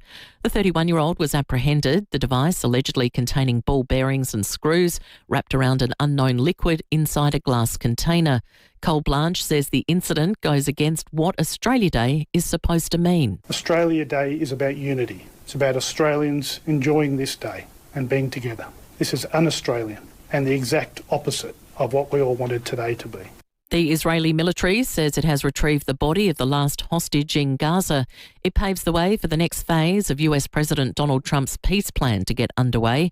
Israel says it will reopen the Rafah crossing between Gaza and Egypt. Kanye West has issued a lengthy public apology for his anti-Semitic remarks via a 4-page ad in the Wall Street Journal. The controversial rapper says he suffered a 4-month-long manic episode of psychotic, paranoid and impulsive behaviour that destroyed his life. Now turning to 5AA Sport. Get to Agostino Mitsubishi, Nailsworth and Mawson Lakes for the Outlander ES. Drive away from just $39,990. It's over to Tom Wren. Thank you, Mel. Defending champion Yannick Sinner has advanced to the Australian Open quarterfinals. The defending champ served a career-high 19 aces as he beat fellow Italian Luciano Darderi in straight sets. With the serve, we changed a bit the motion and I feel for sure a little bit more confident. I feel like there's still room to improve, but it's not only that area where we have to improve. I tried to go a bit more to the net and being slightly more unpredictable, which felt like worked really, really well. Audio there thanks to 9. Also overnight, the last Aussie left in the women's singles draw, Madison Inglis, suffered a straight sets loss to second seed Iga Swiatek, going down 6-love, 6-3. Aussie Alex de Minaur is playing tonight. He takes on Carlos Alcaraz as he looks to make it into the semi-finals of a Grand Slam for the very first time. Well, history has been made by English cricketer Natalie Siver-Brunt becoming the first woman to make a century in the WPL as she brought up triple figures off only 57 balls. It was a matter of when. The question was who, and it's no surprises that the first century in the Tata WPL goes to Nat Siver-Brunt. Yeah, great innings, that audio, thanks to Fox Cricket. That innings enough to help her Mumbai Indians record a 15-run win. That was against the Royal Challengers Bengaluru. And it's heading into the second half of the English Premier League clash between Everton and Leeds. Leeds currently leading 1-0. And that's the 5AA Sport. Now checking 5AA traffic. Getting fit, your New Year's resolution? Book a Pilates and group exercise class at Physio Extra. 6 locations. Morning there. Crayfus West, debris from a car is getting cleared at the moment. It's on the freeway down track just near the tunnels. Not too many delays though. Crash getting sorted, car and a truck at Cavan at the moment. Port Wakefield Road near Goldsborough Road. A little bit busy for the drive in Anzac Highway at Ashford. Camera this morning, Dawes Road, Door Park. Audio is more powerful than you think. For advertising with real power, start with commercial radio and audio where brands are heard. Visit cra.au. Adelaide's most accurate traffic on 5AA. The 5AA forecast, another hot one today, 41 and sunny. Sunny tomorrow, 33. Thursday, partly cloudy, 37. Back to 41 on Friday. Right now, it's 36 degrees on 5AA. Always Adelaide. Hi, Brett Ibbott here for Mawson Lakes Mazda. Everyone here is back on deck and ready to do deals on a huge range of 2025 plate Mazdas. Stop dreaming and kick off the year in a shiny new Mazda. All models and colours are available and they're ready to roll with immediate delivery. No gimmicks, only the best customer support for you and your shiny new Mazda. Mawson Lakes Mazda, Salisbury Highway, just a short drive from the city. Tommy, what gets you up in the morning for a hit of golf? Timmy, there's nothing better than stepping out on the first hole and feeling the anticipation of a great day. What about you? It's the crack of the driver, sends the ball straight down the middle of the fairway. What gets you up for a game, Rowie? Timmy, for me, it's the kerplonk of the ball finding the cup. You know what gets me up for a game of golf, fellas? We know, Pibbo. It's about 8 missed calls and a drive-by. Drummond Golf. For the love of golf. At Biourban Bathrooms and Kitchens, the swear jar takes on a whole new meaning. Certainly does. The Biourban swear jar is all about their pledge to do everything to make your bathroom or kitchen renovation experience the best it can possibly be. Sean is the guru of kitchens at Biourban with over 30 years' experience, and Sean swears to deliver the kitchen of your dreams with minimum fuss and interruption to your home. And Aaron and John are the plasterers for Biourban, and they both swear to always clean up after themselves. You wouldn't even know that they've been there. For a team that swears to deliver on quality and service, see Biourban Bathrooms and Kitchens, Adelaide's home renovation experts. 5AA is celebrating what makes Adelaide truly special. Local businesses across our city, north, south, east and west. Today we celebrate local with Naomi Will, Director, Business Owner, Naomi Will Real Estate. Lovely to see you. Lovely to see you, Lee. I've heard that the key to your success is no BS and honesty in your industry. Absolutely. I mean, that can cost you work as well if you do tell people the truth, and some people don't like it, but basically it's how I am. Clients would know where they stand. That's Yes. what people want too, don't Yeah. they? Because it's the kind of industry where it's a big decision. You need to trust who's in your house. You need to trust who's selling your house and who you are buying from. You're not just recognised by your clients, but broader too, like award-winning. Does that mean much to you? Is that a great recognition for the work that you do? It's huge. I've always done all my stuff on the down low, and I got nominated for the Community Services Award.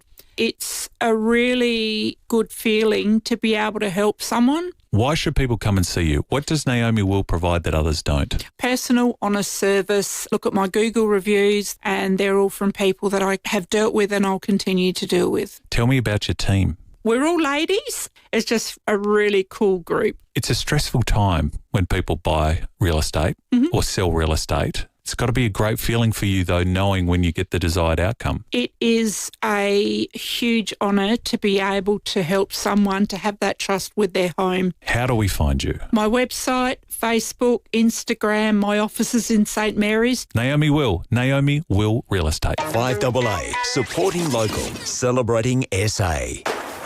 Summer's here. Time to get your new Woolco pool blanket. Made from quality materials, a Woolco pool blanket will keep your pool clean, warm and reduce evaporation. Uncover the savings now. Visit woolco.com.au. David Penberthy and Will Goodings, 5AA Breakfast.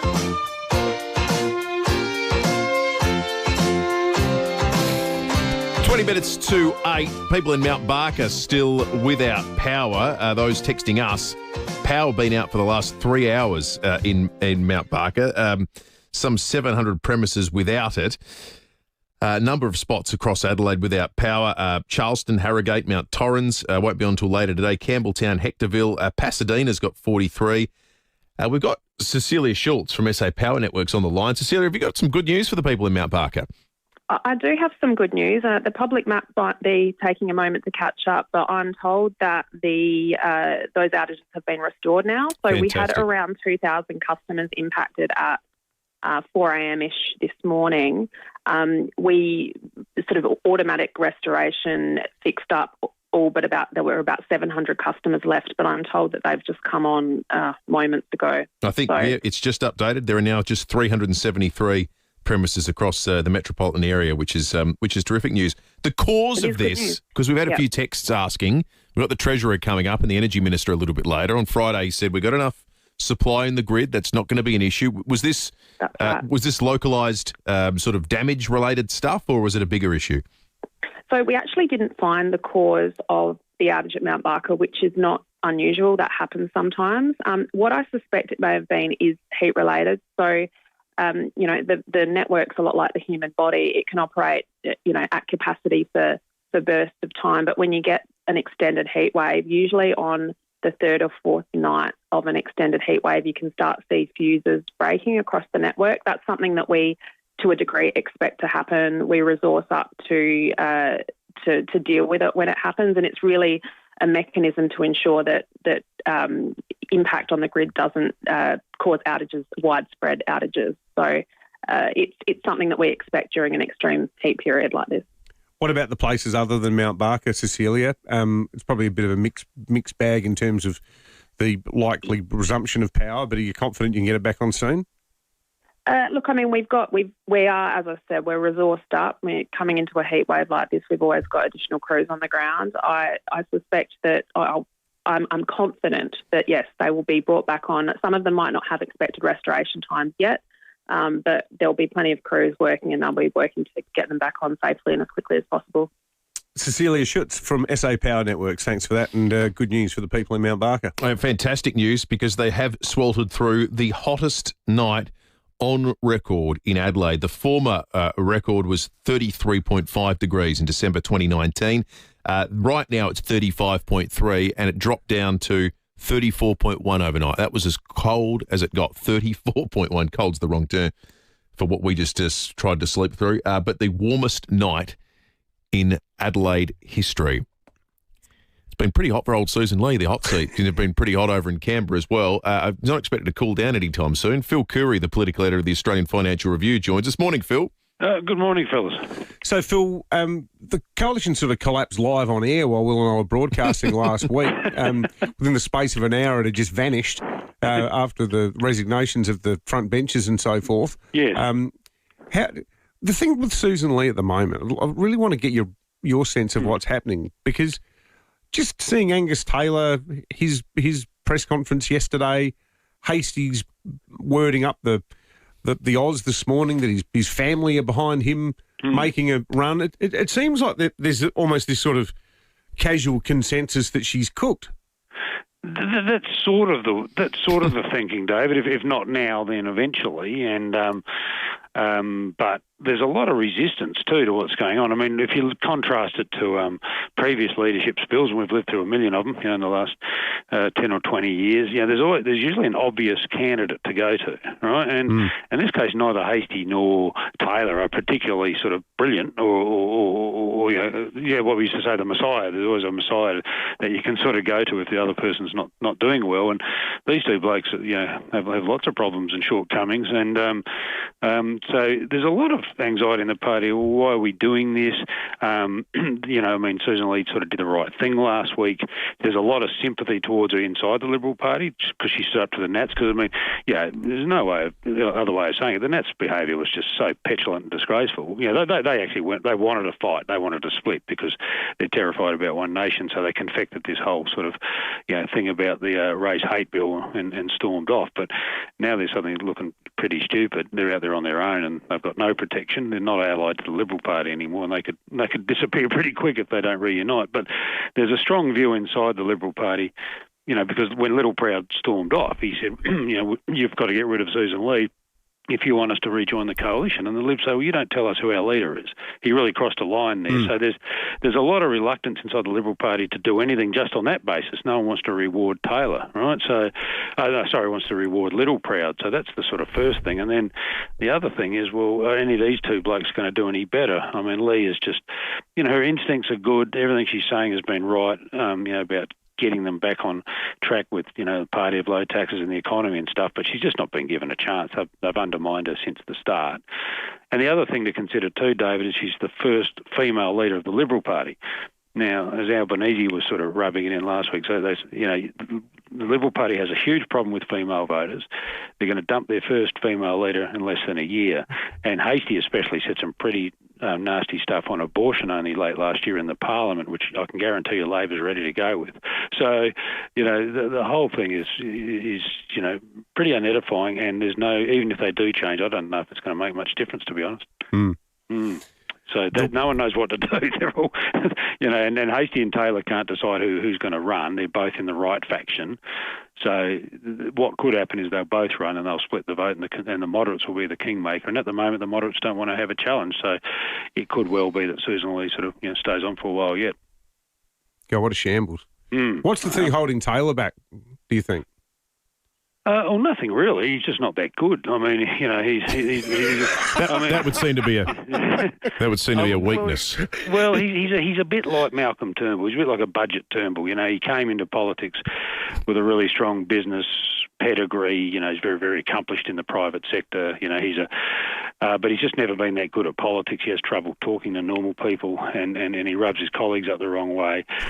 But he is an old school sort of Liberal. He's in the John Howard mould of Liberal in terms of you've got to have balanced budgets and, you got to live within your means. And that the moderates are thinking, well, if we do have to change, we'd rather go to him because he's sort of a bit more, mainstream rather than Hastie, who's right out there, has been flirting with the fringe elements, some of these sort of pretty edgy websites that, that are backing in Pauline Hanson and stuff like that. So, Hastie's appeal is he might be a better foil for the One Nation challenge, but that's probably not a longer term solution. So, both of them got hairs on them.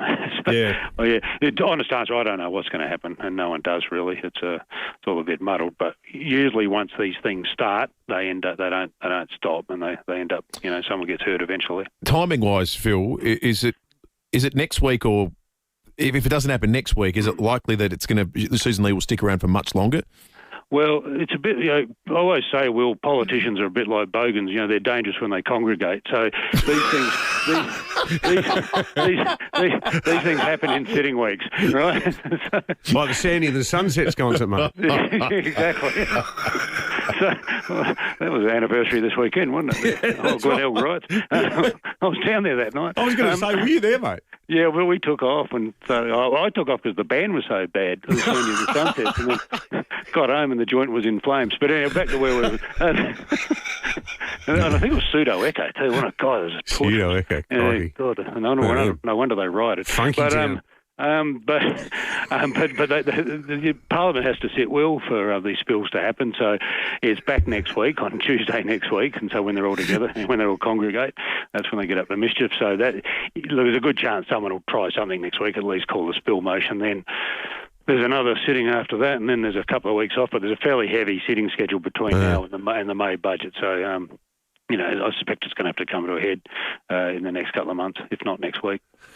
Yes. No, meanwhile, Albert gets left off the hook on all sorts of things. 100%. Well, this is the danger, right? If the opposition completely disintegrates, you get, good opposition makes good government, right? And, you look at Victoria. That's what happens when you don't have a good opposition for a long time. You've got an appalling government. So you get these one-party states. The ACT where I live is another one where it's just horribly run. We've had the same Labor government for 25 years. You can imagine how lazy they've become and arrogant. So not saying that Albanese's in that ballpark, but, you do need someone to hold the government's feet to the fire. Otherwise, they keep spending money and do whatever they want. Then you wake up one day and the whole joints are wrecked. So it's in their national interest. The Liberals and Nationals get it together, but I can't see it happening quickly. Yeah. Great stuff as always, Phil. Phil Curry, the National Political Editor for the Australian Financial Review. Couple of blokes, should say blokes, firing up saying, oh, well, you know, she can't play the gender card, and Albo was instrumental in the knifing of Julia Gillard on behalf of Kevin Rudd. Well, all that's true except for the one fundamental problem. The reason Phil made that point is because of the almost complete collapse in female and specifically middle-class female support for the Liberal Party. 10 minutes to 8. We're going to check traffic and come back with our jury trial on the other side of the break. And we're going to revisit something that we raised with Stephen Rowe about a half hour ago. The AFL in India. The AFL trying to become international. We're going to put it to the jury text next. If you'd like to be on the jury, it's as simple as calling 8223 0000 right now. Morning there at Crayfus West. Debris from a car on the freeway near the tunnels. Not seeing too many delays though. Car and truck crash still getting sorted at Cavan, Port Wakefield Road near Goldsborough Road. And look out for another crash also getting sorted at Salisbury South, Frost Road near the Strand. Canberra this morning, Dunrobin Road at Warradale. Open doors to new possibilities with exceptional offers on select Mercedes-Benz models. Visit your local Mercedes-Benz retailer today. Terms and conditions apply. Adelaide's most accurate traffic on 5AA. Deliver more with Toyota, the world's #1 forklift brand. Choose from a great range including pallet jacks, walkie stackers and reach forklifts, right up to their leading Toyota counterbalance forklifts. Legendary reliability and safety with cleaner, greener electric options. Toyota can tailor the right forklift solution for you. It's all part of the Toyota Forklift Advantage. For more, visit toyotamaterialhandling.com.au. Get a Toyota forklift. If you need to fix your pipes, call Precise. Call Precise. If your toilet's blocking up, call Precise. Call Precise. If your lights aren't turning on, or your hot water is gone, or a plumber or an electrician, call Precise. Precise. Precise Plumbing and Electrical. Call 1300 700 200. That's 1300 700 200. For fixed price services, call Precise. For a plumber or an electrician, call Precise. Call Precise. Now, if your solar system's been up there 10 or 15 years, it's probably paid for itself, but it's definitely not doing as well as it used to. That's why right now is the smart time to upgrade with NRG Solar. Panels today are twice as efficient at a fraction of the price, and most families see payback in just 3 to 5 years. That's even greater savings on your power bill with a battery.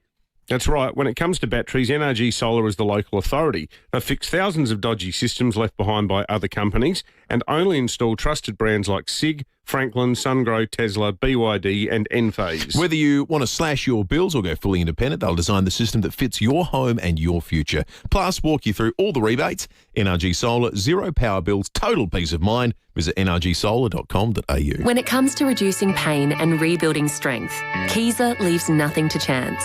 Our university-qualified health professionals don't just treat problem areas. They design personalised training programs using Swiss-engineered machines unique to Kiesa.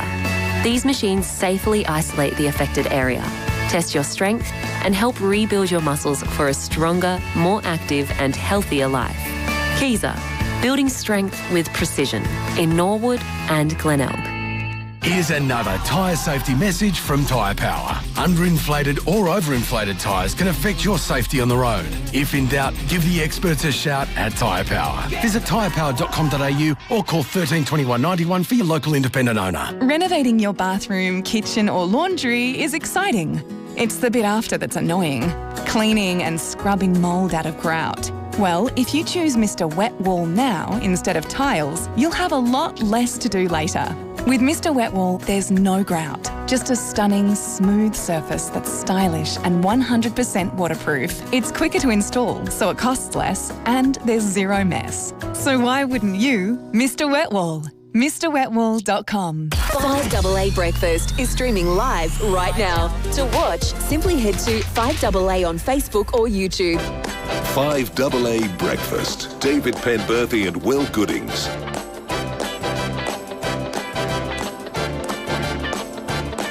In the criminal justice system, all defendants are innocent until proven guilty, either by confession, plea bargain, or trial by jury.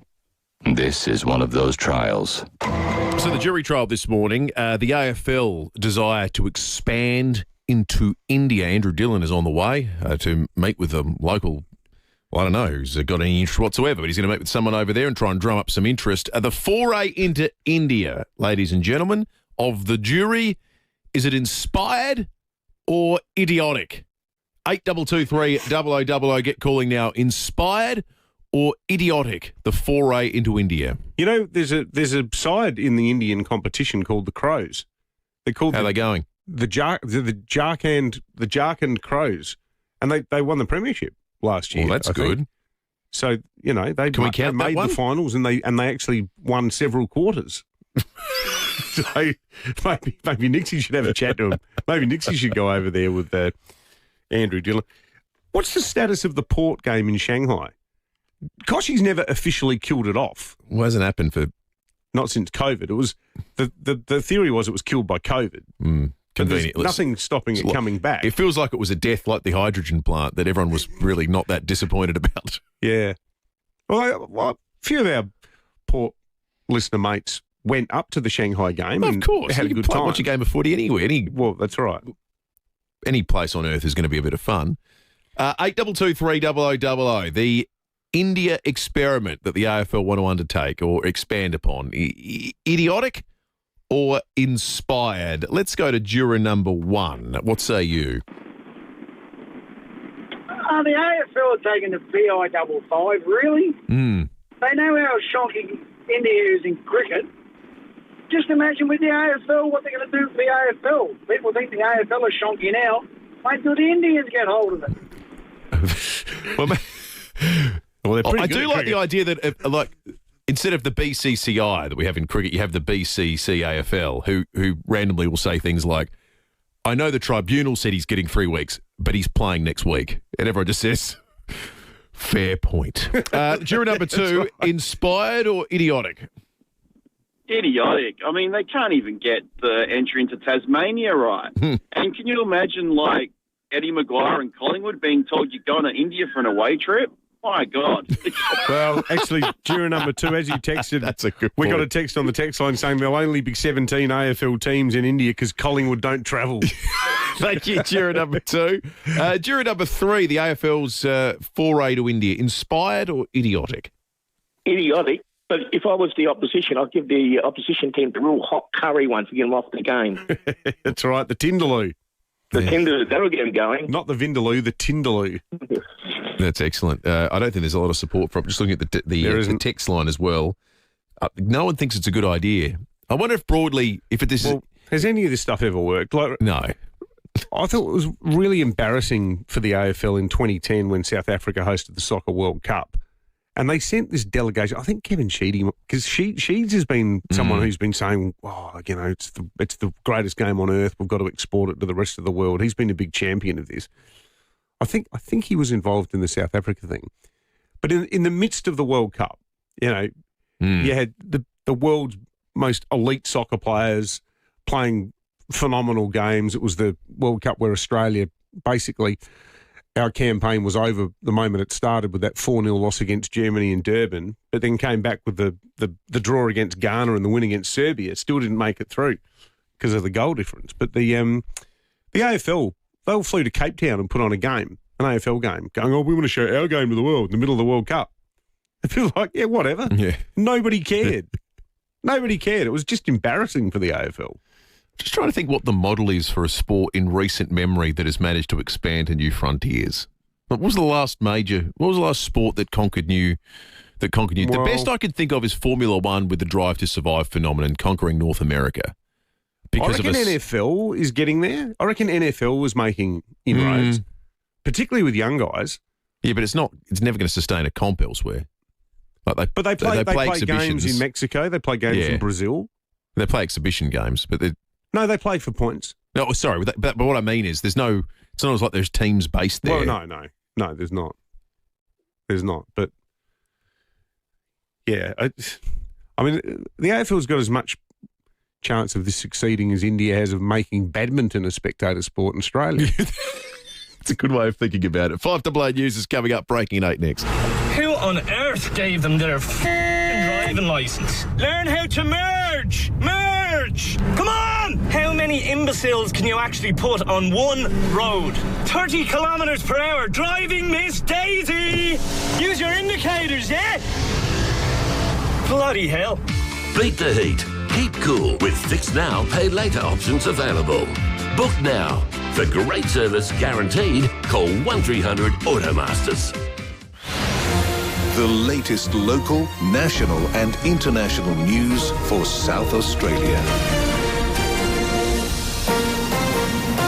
This is 5AA News. Always Adelaide. Sunny and 41 today with the 8 o'clock news. Good morning, I'm Mel Usher.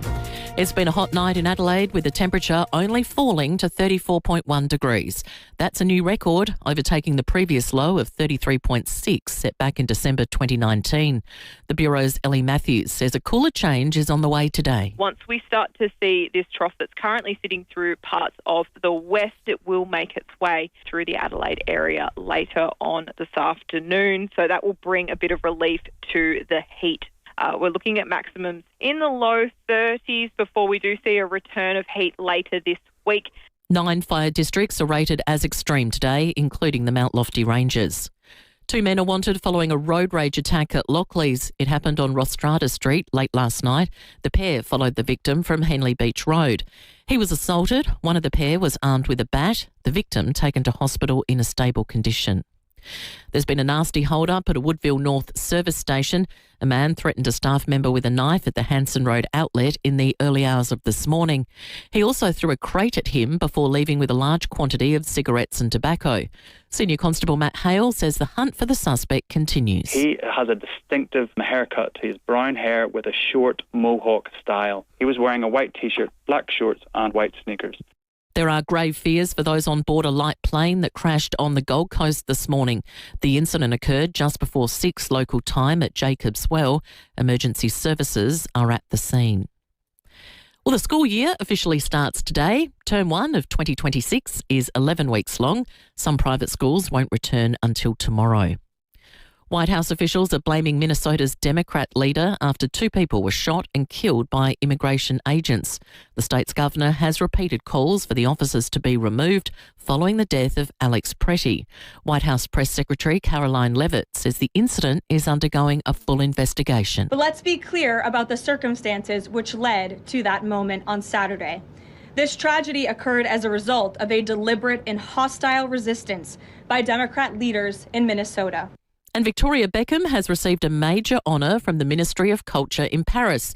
The singer-turned-designer has been named a Knight of the Order of Arts and Letters.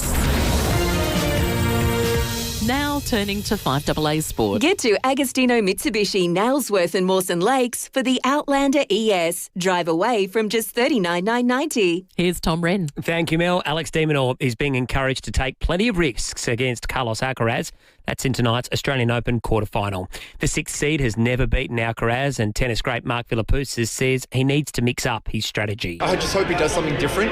For me to look at a match like that and go, okay, to try and beat these guys, I've got to do something that's outside of my comfort zone. I've got to be willing to take some risks on the important points. Still play your game, but I think at times you've got to be willing to just to go for it. New St Kilda ruckman Tom de Koning wants to take full advantage of the new ruck rules. The former Blues says the move to banish wrestling tactics would allow ruckmen to have a bigger impact on the centre square. To cricket, a decision on if Pakistan will boycott next month's Men's T20 World Cup is set to be made early next week. Bangladesh has already withdrawn, citing security concerns in India. They've been replaced in the World Cup by Scotland with matches to begin next week. Alpine skiers Phoebe Hayden, Madison Hoffman and Harry Laidlaw have been named as the final members of the Australian Winter Olympics team. One game in the A-League overnight, the Melbourne Victory recording a 4-0 thumping of Sydney FC. The result lifts the Victory up to 7th, with Adelaide United currently sitting in 5th spot. Meantime, there's one game in the English Premier League this morning. It's approaching full time. Leeds currently leading Everton 1-0 with about 15 minutes to play. And the stage is set for Super Bowl 60, with the Seattle Seahawks set to face the New England Patriots. After both sides recorded wins yesterday, the Seahawks winning a shootout 31-27 against the LA Rams, while the Patriots beat the Denver Broncos 10-7, heavy snow wreaking havoc during the contest. A far cry from the weather we're having here, Mel. That is the 5AA Sport. Absolutely. Some snow would be nice. Now let's check 5AA traffic. Start the new year right with Physio Extra Pilates and group exercise classes. Book at physioextra.com. G'day there. Roads aren't looking too bad today. Got some debris getting sorted at the moment at Crayfus West. It's on the FIVEAA down track just near the tunnels. Delays clearing from an earlier smash at Cavan. Carby truck there. Port Wakefield Road near Goldsborough Road, and starting to get busy at Brighton Road, Glenelg East. Early morning camera, Miller Street at Sturt. New 40-kilometre speed limits apply near some schools at drop-off and pick-up times from November. Always look for the speed limit signs. Find that more at dit.sa.gov.au. Adelaide's most accurate traffic on 5AA. Another 5AA forecast, sunny 41 today, sunny tomorrow 33, Thursday partly cloudy 37, Friday partly cloudy back to 41. Right now it's 36 degrees on 5AA, always Adelaide. On the Cow IQ test, Fluorio milk cows come in at around 100, pretty much the national average. But when it comes to the milk our SA cows produce, it's unmatched. You don't need to be a cow Einstein to produce some of the best milk in the country. You do need the perfect grazing conditions, and the milk needs to be bottled on site and on shop shelves within hours. It doesn't get any fresher, any better, or any more SA than Fluorio Milk Company. When you're gone, who gets the things that matter most? Like the family business that must go on to support the next generation and the one after that. If you don't plan now, it could get messy. Donlan lawyers specialise in wills and estate planning. From the simplest to the most complex, Donlan lawyers will give effect to your wishes. For wills and estate planning, visit donlanlawyers.com. Hindmarsh Square, Adelaide, and Ocean Street, Victor Harbour. On Booking.com, it's easy to book your holiday home. So if you're bored of this... Guys, found an apartment. The price just jumped up. With us, there's no hidden fees. Booking.com, booking.yeah. Now, running a business is hard enough without chasing staff. Well, that's where Indeed comes in. With Indeed, you can easily find the right people for your team. You can post jobs and pay only when your budget allows. And best of all, there's flexible pricing. That means Indeed has a pay-as-you-go system with no locked-in long-term expensive contracts. And businesses are loving this. Head to Indeed.com/200 for a $200 credit to make your next hire easier. Terms and conditions apply, so check them out today. Indeed.com/200. 30 kilometres per hour, driving Miss Daisy! Use your indicators, yeah? Keep your cool in traffic with ice cold aircon from Automasters. Fix now, pay later options available. Call 1300 Automasters.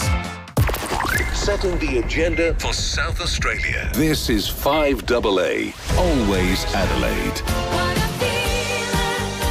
5AA Breakfast. David Penberthy and Will Goodings.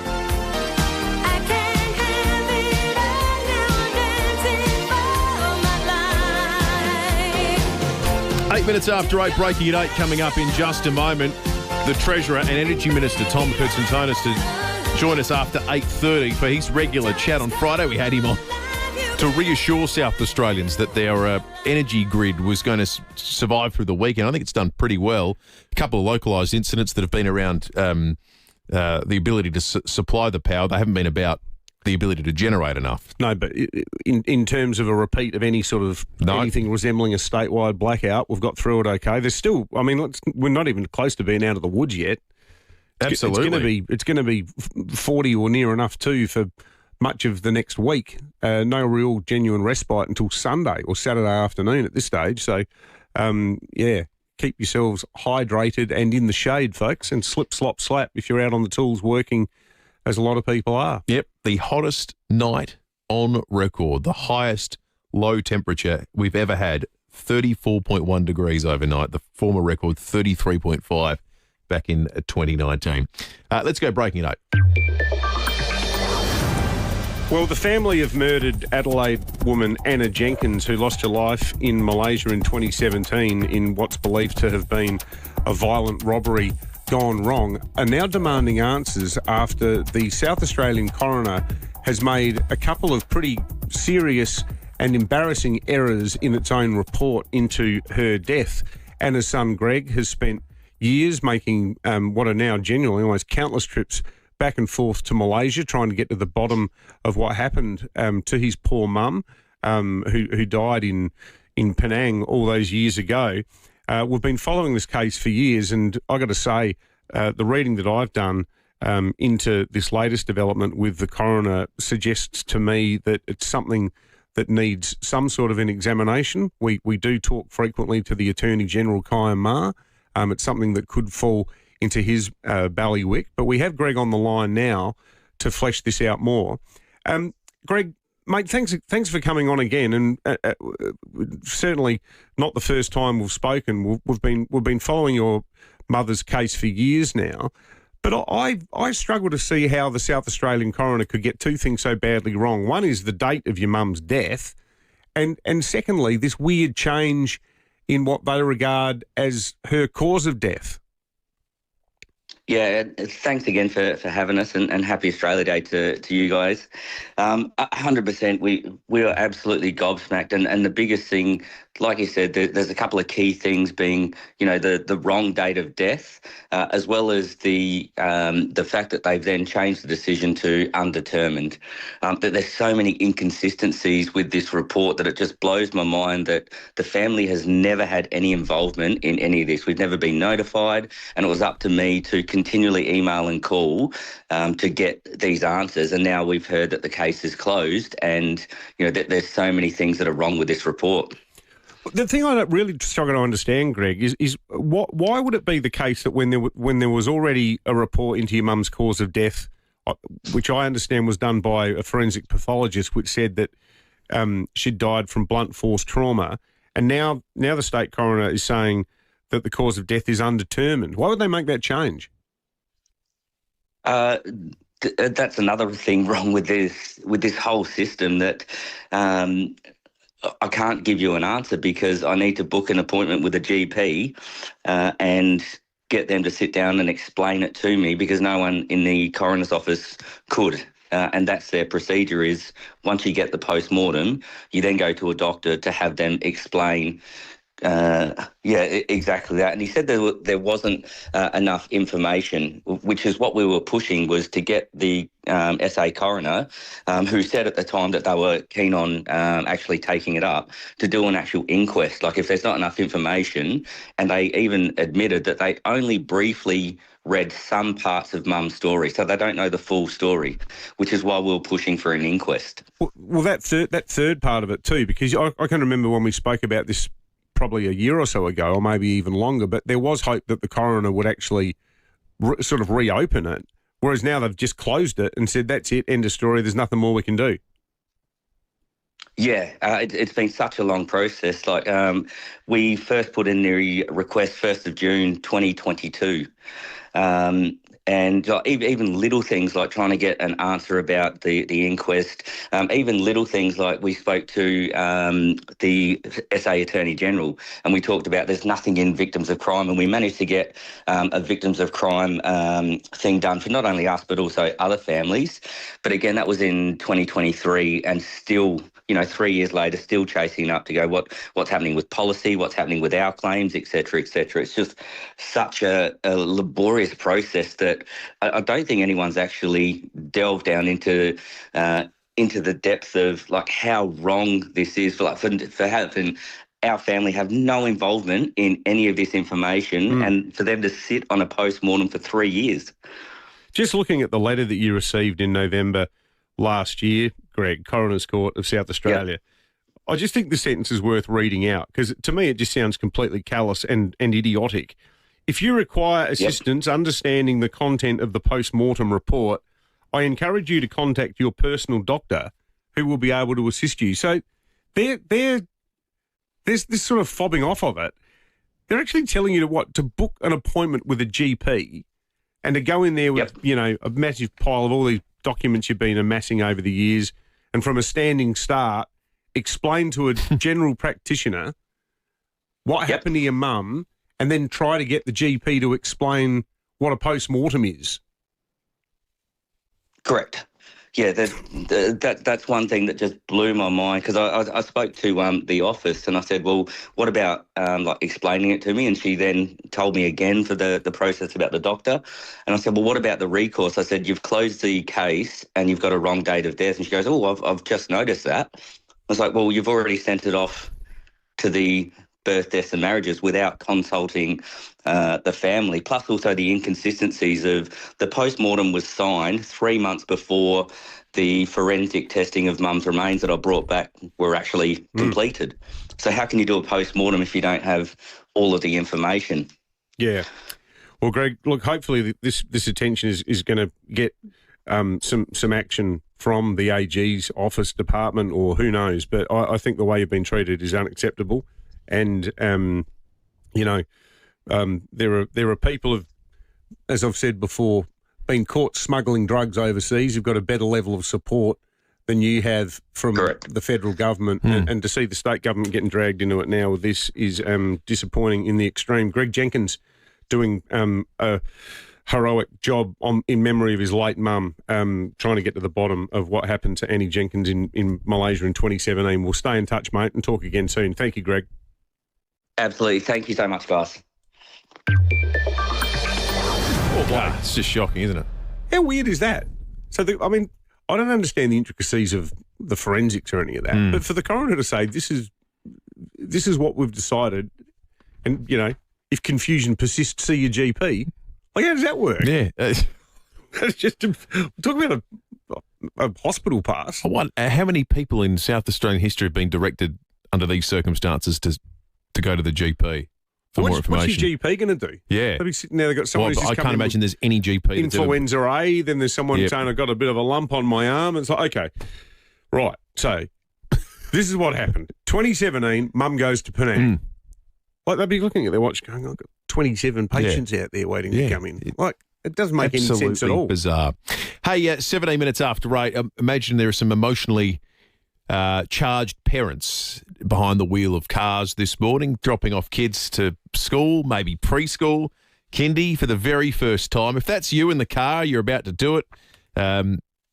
When it's over, or if you've got a few moments now, give us a buzz to tell us about the little one you're sending off and how you're feeling about it. Who's holding up better, them or you? We'd love to hear from some parents on what is a big day for families. 8223 0000. Give us a buzz. Maybe you're not there, maybe you're at work, maybe it's your significant other that's doing the job this morning, but we'd love to hear about some of the families who are dropping off kids to school and preschool for the very first time today. It's a big deal, I reckon. Huge deal. Yeah. And the thing too, it's one of those sort of, they grow up so fast things, which sounds like a cliche. It is a cliche. But it's a market, because you get to this point in time, it's you and your partner have been responsible for all the teaching. Yeah, that's right. And then suddenly it's their world expands, and you're entrusting this little person to others. It's a big moment. I think it's right what the principal of Walford told us a little bit earlier this morning. I think it's a bigger event, far bigger event for the parents than it is the kids. Principal Deborah Nelitsky a little bit earlier this morning. 18 after 8. Give us a call if that is you. We'd love to hear your story. Let's check traffic. Morning there at Enfield. A crash to look out for Main North Road near Collins Street. Pretty solid delays inbound through there. Also delays around Victoria Square. The pack down of the tour down Under Village for another year. That'll take about a week or so. And pretty slow going South Road Mile End. Early morning camera, Rundle Street, Kent Town. Open doors to new possibilities with exceptional offers on select Mercedes-Benz models. Visit your local Mercedes-Benz retailer today. Terms and conditions apply. Adelaide's most accurate traffic on 5AA. The 5AA Sports Show. Rowie and Timmy G. Park your little lefties' views, your woke thoughts or political correctness, and celebrate Australia for what it is as a great nation. And I'm saying that to sporting organisations that have canned sport on the great day. Adelaide's only local sports show. I miss cricket on Australia Day. Well, they've chosen not to. It brought us together. The 5AA Sports Show. Weekday afternoons from 4 on 5AA. Always Adelaide. Some swear jars collect coins, But at Buy Urban Bathrooms and Kitchens, their swear jar collects promises. Hi, I'm Jasmine. I swear that all deadlines and production will be conducted efficiently and effectively. Hi, I'm Amy, your first point contact at Buy Urban, and I swear to take all of your details and your wish list to pass on to our amazing team. For a team that swears to deliver on quality and service, see Buy Urban Bathrooms and Kitchens, Adelaide's home renovation experts. Here at FIVEAA, we're all about supporting local. The Excelsior Hotel. Live music in the front bar Friday night to Sunday night. The Excelsior, Coghlan Street, Brompton. Feels like coming home, but better. Some breaking news, chai latte and a chocolate brownie is good for you. Maybe not calorie-wise, but it is good for your soul. Cafe Hoppability in Fullerton is operated by Holistic Care SA and provides meaningful and rewarding jobs for keen workers who live with disability. If you're in the Fullerton area, make Cafe Hoppability your go-to cafe for breakfast, brunch or lunch. They also do catering for corporate lunches and functions. It's a great option for all the local businesses in the east. And remember, when you choose Cafe Hoppability, you're doing a generous deed, so you can grab a second brownie guilt-free. Next lunch break, or if you need catering, do something that's good for you and others. Cafe Hoppability, Fullerton Road, Kent Town, just up from the roundabout. You can find them on Instagram, and there's a website coming soon too. Hi, Brett Ebert here for Mawson Lakes Mazda. There's a lot to like about Mawson Lakes Mazda. They'll take care of you with next day servicing, complimentary loan car, vacuum and wash. And your breakfast or lunch is on them. Your car gets the love too with their state-of-the-art service centre, brimming with top-trained mechanics. At Mawson Lakes Mazda, they'll look after your car and look after you. Mawson Lakes Mazda, just a short drive from the city.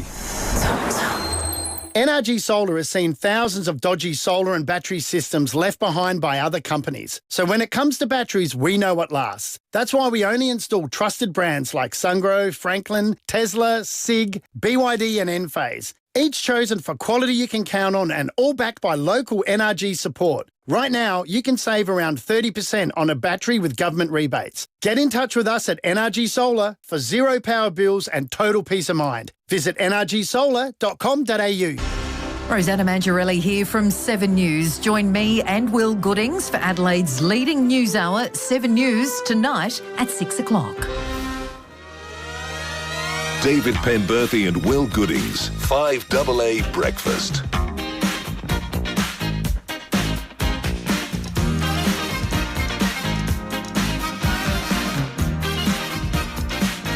.22 minutes after 8. A lot of honours for South Australians in the Australia Day Awards. Of course, Catherine Bennell-Pegg, the South Australian-based astronaut, received the huge honour of being Australian of the Year. Our former Premier Stephen Marshall was honoured as well. We got an Officer of the Order of Australia.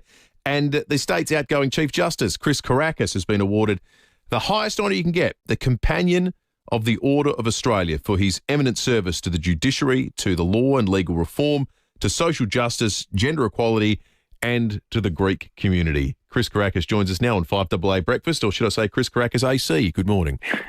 Good morning. Congratulations, Judge. It's a terrific honour. Yeah, thank you. It is. It's an honour. I'm grateful for the recognition of what you do. You don't think in terms of where you will end up. You just think in terms of the help that you can give people as you go along the way. And I've enjoyed it and taken as much from it as I've given. When you started out as a law student, did you ever think you'd end up being the head honcho for the judicial system here? Well, I suppose technically the AG is, but as the head judge, the Chief Justice, is it weird looking back that your career panned out the way that it did? Oh, it is, and no, I never thought about it for a moment. My concern was to get a job that paid enough to buy a house and many of the similar concerns which people have now. So no, I don't. And throughout my career, I never thought where this particular case or this particular job would take me. It really was a matter of getting professional satisfaction at whatever came my way and doing what I could do to get the best result for the particular client I had at the time. What's it like being a judge amid the often furious debate? And, you know, we're probably among the worst offenders, if we're honest about it, Chief Justice.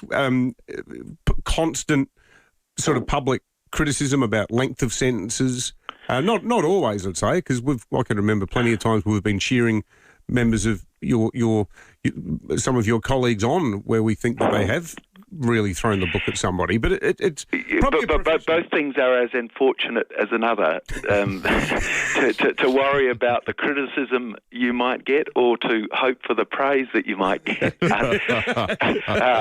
are not good influences to have around. But judges put that to one side. A couple of things.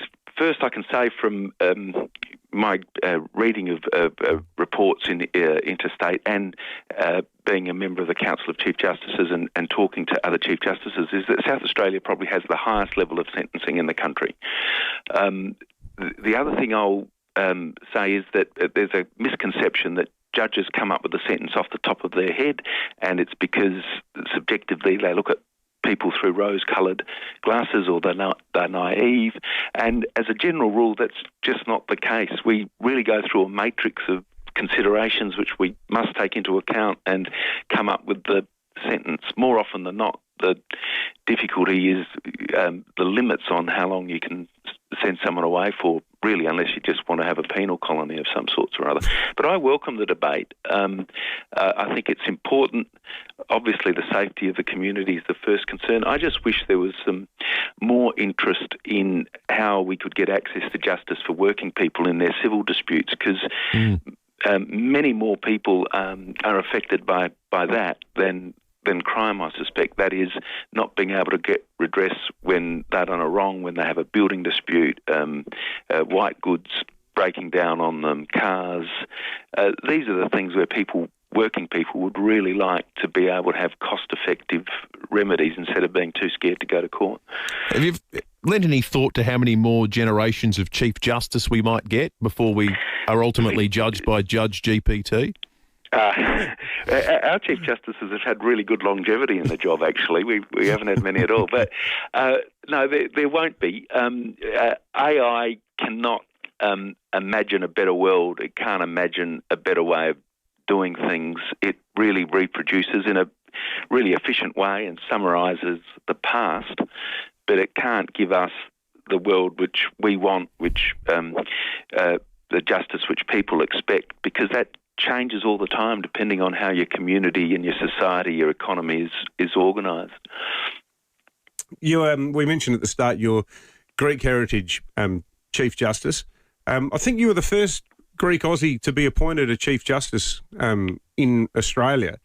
That's significant when you consider the huge contribution that Greeks have made to our community. I thought that when I was appointed, and then I did some research and I found out that there was a Chief Justice of Tasmania, Chief Justice Morris, in the 50s, who was actually a Greek. His parents came in the late 19th century to the goldfields, went to Melbourne, worked there. He did law, and he ended up Chief Justice of Tasmania. He presided over a corruption trial of a premier. I think it was a premier called Cosgrove. So not the first in Australia, but certainly the first in South Australia. His name was Moraitis, and it was anglicised to Morris. It was a different era. Well, you can say you're the first one on the mainland then. So well, there you go. Yeah, I'll take that. Yeah, no worries. Well, look, great talking to you, Chris Caracas, Chief Justice, and now also AC. One of the many South Aussies recognised in the awards on the weekend. It's going to be a big half hour for Greek South Australians. The Treasurer, Tom Koutsotonis, coming up next. But in a moment, in all seriousness, we are going to be chatting with Mitch Sariovsky from 7 News, who's got some more information about this road rage assault that took place at Lockleys. It's going to be a big story over the course of today. Just quickly, Kaya Ma, the Attorney-General, was listening to Breaking at 8, and he texted me saying that he knows Greg, and he has spoken to Greg before. He says the Jenkins are remarkable people, and then he says, crucially, we're going to be looking into this. All right, well, that is good news, because it just seems ludicrous that he's lining up for a GP appointment with, a stack of legal papers. Let's go to Mitch Sariovsky now. We've got him on the line at Lockleys, the scene of this, what sounds like a violent attack. Mitch, what happened? It was very violent, guys. Good morning. So it was just after 10:30 last night where a man was in his car on Henley Beach Road. He was heading for a swim at the beach, and he told witnesses at the scene that he'd been followed by two men in a black ute described as being Middle Eastern of appearance. So he tried to get away from them. There was a road rage incident leading up to this, but he hit a dead end here in Lockleys. So police say the two men, one armed with a bat, got out of the car and attacked him before fleeing the scene in that black ute. He was taken to hospital with serious injuries, but he's believed to be stable. But this is a terrifying incident for that victim. And also locals who I've spoken to this morning who said it was chaos. One saw it all unfold, ran over and helped him before paramedics arrived, and there is blood all over the street here this morning. Unbelievable. Do we know what sort of bat it was, Mitch? Was it a cricket bat? Not sure yet, guys, but police have just said it was a bat. It's believed they've hit him with it, and it caused serious injuries, but he is stable in hospital this morning. Unbelievable. Terrifying. All right, well, more information on that story as it evolves over the course of the day, and you'll see those pictures tonight on 7 News with Mitchell Sarowski. 5AA Breakfast is streaming live right now. To watch, simply head to 5AA on Facebook or YouTube.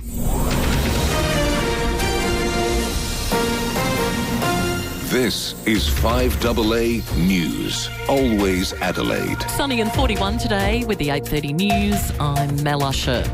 We could have sweated through Adelaide's hottest night ever. The Bureau's Ellie Matthews says the mercury hasn't dropped below 34. The previous record for Adelaide currently sits at 33.6 degrees from December of 2019. Our lowest temperature was 34.1.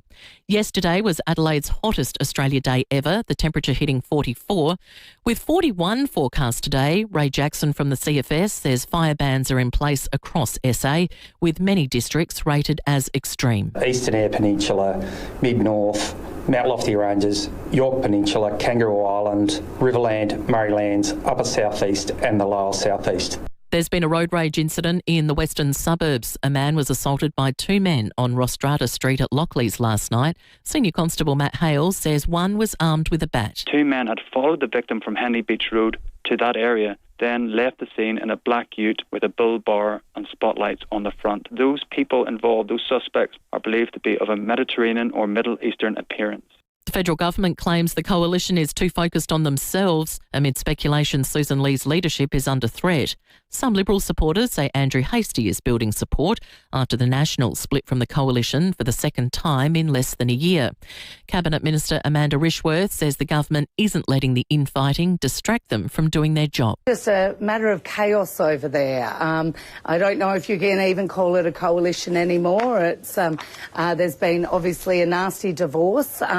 But, you know, quite frankly, it's the same old from this Liberal and National Party. The remains of the last Israeli hostage in Gaza have been found and returned to his family, marking a pivotal moment in the US-brokered ceasefire plan. Mimi Becker reports. 24-year-old Ron Gavili was a police sergeant, thought to be shot dead on October 7. He was taken into Gaza, but after 843 days, he's finally been returned to Israel and his family. Israeli Prime Minister Benjamin Netanyahu said he was the first to come in. He's the last to leave, a hero of Israel. Ron is back. Ron's family thanked President Trump and the United States in a press conference. Ron's return triggers phase 2 of the ceasefire deal. Israel is set to open the Rafah crossing between Gaza and Egypt later this week.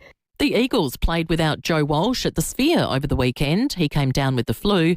It was their first show without him since he joined the band in 1975. Now turning to 5AA Sport. Get to Agostino Mitsubishi, Nailsworth and Mawson Lakes for the Outlander ES. Drive away from just $39,990. What's happening at Melbourne Park, Tom Wren? Well, Mel, Australia's hopes at the Oz Open are down to Alex de Minaur. That's after Madison Inglis was knocked out by world number 2 Iga Swiatek in the fourth round last night. Inglis losing that match 6-love, 6-3. Meantime, men's world number 1 Yannick Sinner advanced to the quarterfinals with a straight sets win over fellow Italian Luciano Darderi. That was 6-1, 6-3, 7-6. Sinner says he's only just getting warmed up. I feel like there's still room to improve, but it's not only that area where we have to improve. I tried to go a bit more to the net and being slightly more unpredictable, which felt like worked really, really well.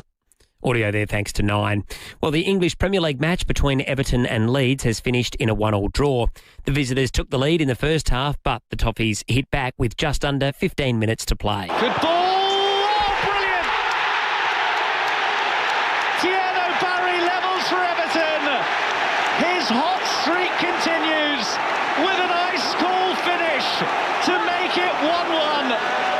Audio there thanks to Stan Sport. And in some golf news to finish, American Scotty Scheffler's season-opening win in Southern California has put him in some esteemed company. The world number one joins Tiger Woods and Rory McIlroy as the only players to have won $100 million in prize money on the PGA Tour. And that's the 5AA Sport. Now checking 5AA traffic. Getting fit your New Year's resolution? Book a Pilates and group exercise class at Physio Extra. 6 locations. Crash getting sorted at the moment at Enfield, Main North Road near Collins Street. Quite big delays through there. Breakdown, Regency Park, South Road near Tominga Street. Quite heavy at the moment, Portrush Road at Glunga heading towards Glenside. And look out for cameras today, Grant Avenue, Rose Park and Miller Street is Sturt. Quitting smoking can be hard, but it's easy with proven tools and support. Search Give Up for Good or download the new My Quit Buddy app. This message is brought to you by the Australian Government, Canberra. Adelaide's most accurate traffic on 5AA. The 5AA forecast, sunny 41 for your Tuesday, sunny tomorrow 33, Thursday partly cloudy 37 and back to 41 on Friday. Right now it's 38 degrees on 5AA, always Adelaide. This state election, it's a fit in with you thing, with more ways to vote than ever. Enrol today or check your enrolment at ecsa.sa.gov.au. Voting, it's a good thing. Authorised by M. Sherry, Electoral Commissioner, Adelaide, South Australia. Adelaide's local, trusted and truly connected talkback radio station. 5AA, always Adelaide. At Harvey Norman, buy now with no deposit, 15 months interest free on a participating Latitude credit card and get a bonus gift card up to $1,000. Furniture, bedding, TVs, fridges, computers and more. Shop with no deposit, 50 months interest free from Latitude Financial Services and get a bonus $100 gift card for every $1,000 you spend. Monthly credit card fee currently $10.95 applies. New customers must be approved. Minimum finance $750. Equal monthly payment plan, T's and C's, charges and exclusions. Don't miss no deposit, 15 months interest free from Latitude. At Harvey Norman now. Well, isn't this ideal? Prime position on the deck, blue skies, smooth seas. How good are cruises? Make your cruise booking a breeze, and you could win a $5,000 REA travel voucher for your next holiday. Search REA Cruise today. Whoa, watch the wings. T's and C's, exclusions and eligibility criteria apply. Promoter is REA. To enter, book and pay a deposit on a new ocean or river cruise with REA Travel by 28 February 2026. Full T's and C's available from travel.rea.com.au. Let's explore these feelings. Oh, this new girl at work, she's up to something. Always on time, full of great ideas. If you're not used to great employees, you need Indeed. Get a $200 credit from Indeed. Visit Indeed.com/200. Indeed. Get what you need. T's and C's apply. When it comes to making your outdoor area somewhere comfortable to hang out this summer, you could pop the sprinkler out there and dance around it to keep cool. Good luck with that. But your neighbours might think you've lost it. They would think you've lost your mind, but this is where Big Difference Home Improvements come in because they guarantee to make a huge difference to your outdoor area with their wonderful outdoor blinds. The looks are fantastic in rain, hail or shine. You can't muck around with outdoor blinds either. They need to be supplied and installed by pros like the team at Big Difference Home Improvements. You will love the end result and you'll also love the outstanding service they provide. Whether it's carports, pergolas, verandas and stunning decks, don't just make a difference, make a big difference.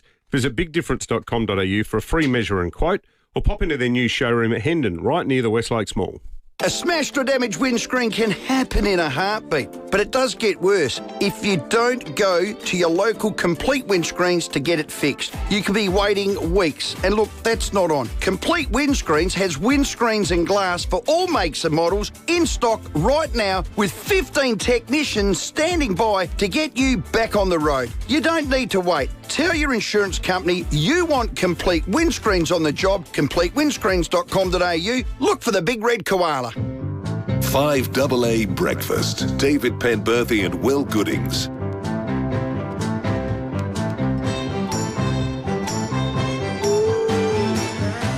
Minutes to 9.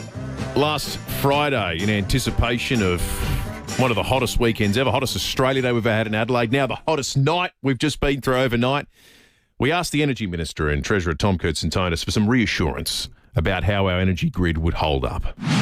Do not be afraid. Do not be afraid. This is your Don Dunstan on the jetty moment. I was thinking more of John Paul II. Yeah, that'll do. To the Soviets. That'll do. Do not be afraid. Just remember, if all hell breaks loose, Coots, we're going to be replaying this one for the rest of your career. I know, that's what I said to my media advisor. So if I go on now... Well, he's here in the studio with us now, the Treasurer and Energy Minister in South Australia, Tom Koutsotonis. Good morning to you. Anything you two want to say? Well, I don't know. Some of our Mount Barker listeners might be quibbling about it. No, fair enough too. Look, and the thing about the heat is protecting the public from bushfires. It's the other hard part. I mean, people in the Riverland as well had lost some power as well, because SA Power Networks go through the appropriate process to protect the grid from fire. So that does leave people out, and so it's no laughing matter. But we had supply, which is the big reassurance. And last night, I was just telling Will earlier, there was a lack of reserve notice issued, and the market responded with nearly 0.5 gigawatt of surplus supply in South Australia, which is very, very good. And so where does that surplus supply come from? Gas, wind. In South Australia or around the country? In South Australia. What's the take-up of batteries doing to the reliability of... Oh, it's exceptional. I mean, you think about it. We've got 2 peaks, morning and evening peaks. And middle of the day, there's a big lull. So in the lull, you charge for the peak. And if you start shaving off those peaks, you don't need as much demand. You don't need as much supply to meet that demand, which lowers everyone's price. The reason prices are higher in South Australia is because we're so peaky. We have big spurts in the middle of in the evening and in the morning, and to meet that demand, you need to have gas-fired turbines on standby, and someone's got to pay for that. And that's what they're trying to price over a 12-month period. We saw over the weekend your mates from Extinction Rebellion plying their craft at the Tour Down Under. Idiots. Yeah. Just idiots. I mean, there's nothing wrong with protesting, all right? If you want to protest about fossil fuels and Santos and greenhouse gas emissions, by all means. But don't go out and ruin an event that is so important to South Australia. I mean, hold a sign up on the side of the road, but ruining it for people is just appalling. And it's dangerous. And in terms of the relationship between the Tour Down Under and Santos, I mean, in the absence of total reliance on solar and wind, gas is a vital part of the mix for the foreseeable future, isn't it? Well, you're not going to get a rollout of renewables without a backup firming system, which is run by gas. Look, the protesters can choose. Do they want baseload coal pumping out vast amounts of carbon dioxide, or do they want gas sitting idle, ready there to firm our renewables in short little doses? I mean, the average gas-fired turbine in South Australia operates at 2% capacity. So 98% of the time, it's not operating. It's just there to firm our system, which is why we can have so many renewables into the system. If you remove gas, that gap will be blackouts. Then tell me where will be the social license to decarbonise then? Confusing protesting an event, encouraging people to get on a bike as well, I would have thought, but there you go. And using fossil fuels to do it. Yeah, exactly right. Did one of them say the other day, well, you got to get from A to B somehow. Well, I'm knocking around my head over the weekend, reading headlines about international financial markets and the price of precious metals and so forth. I was trying to think about what the international picture is telling us about South Australia at the moment. And gas, incidentally, in the US has gone up 240% since the 16th of January. It's soaring, but so are some other things that generally mean people have concerns about the state of the global economy. Gold, $5,000 an ounce for the very first time. I think we did it as a story 4 months ago about how it was at record prices. It's continued to rise. Silver above the US $100 mark for the first time last week. Copper prices, $13,000 a tonne. That one, I think, feels like good news for South Australia because what BHP, Olympic Dam and so forth. The other ones would suggest people are really worried about where the global economy is going. And all this is knocking around. I thought, as the Treasurer of South Australia in this state, are you optimistic about what these price signals are saying about the economy, or are you concerned? Both. I'm concerned about the international economy. I'm concerned about the uncertainty about the rules-based order. I mean, we all grew up during the the Cold War, and there was a certain rules-based order that we all knew that the United States would behave a certain way, Europe would behave a certain way, and the smaller nations would behave a certain way, and we had rules and we all followed them. That's now out the window, which is worrying. Tariffs are now being used as diplomatic policy rather than as a, potential trade option, which is concerning. So they're being used politically. But on the good note, all these commodities that you're talking about, South Australia's home to them. I mean, we're home to the 5th largest gold mine in the world, the 6th largest silver mine in the world, and the largest copper deposits anywhere in the Southern Hemisphere. So when South Australians hear $13,000 a tonne for copper, and you see iron ore prices at $60, $70 a tonne, you know that when we dig up copper and we process it into copper, we're adding value, we're building smelters, and it goes up the complexity chain. So there's more interesting jobs, higher paying jobs, a lot more people working here. It's good for us. But what we also need is that certainty of a market to sell it to make sure that, the rules-based order is actually working and we actually can trade with our partners, and we don't have these extreme results where China might one day, because of some sort of international faux pas in the United States, just stop buying lobster or just stop buying copper or just stop buying other resources. We need to have stability globally, but the gold price is concerning because of that instability. Yeah. Are these prices so good that potentially it will eat into our GST take in the future? Copper certainly will. I mean, we will be setting the price for copper. So what you will see is a dramatic increase in our royalty take. From the more copper we process, the more royalties we'll get. That will impact our GST. But we get the jobs. We get the investment. That happens here in South Australia. So those extra jobs will be here. They'll be spending money here in South Australia.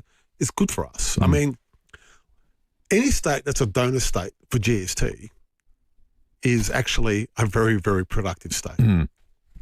So if I had an aim as Treasurer, it would be that South Australia would be a net donor to the country rather than a net receiver. And people might think, well, that's a horrific thing to think, but actually it's a sign of a very strong economy. So I'm actually pretty excited about the next 4 or 5 years rather than worried about it. I'm just worried about what's going on in Europe and the Northern Hemisphere. In that context, Minister, can I ask, you just talked about jobs and investment. Well, aside from mining and primary industries, the other huge part of that in SA is AUKUS. When you look at the erosion of the rules-based order, you've got the other two AUKUS partners openly at loggerheads over things like Greenland, over NATO. Do you worry that the tensions between Trump and Europe and between the US and the UK could affect the AUKUS deal? I don't think so. I think it's in both those countries' self-interest to have Australia producing its own submarines, because we're such a trusted nation between the United States and the UK. We're part of the Five Eyes group, and ultimately us having our own capabilities to produce our own submarines improves the national security of the United States and Great Britain.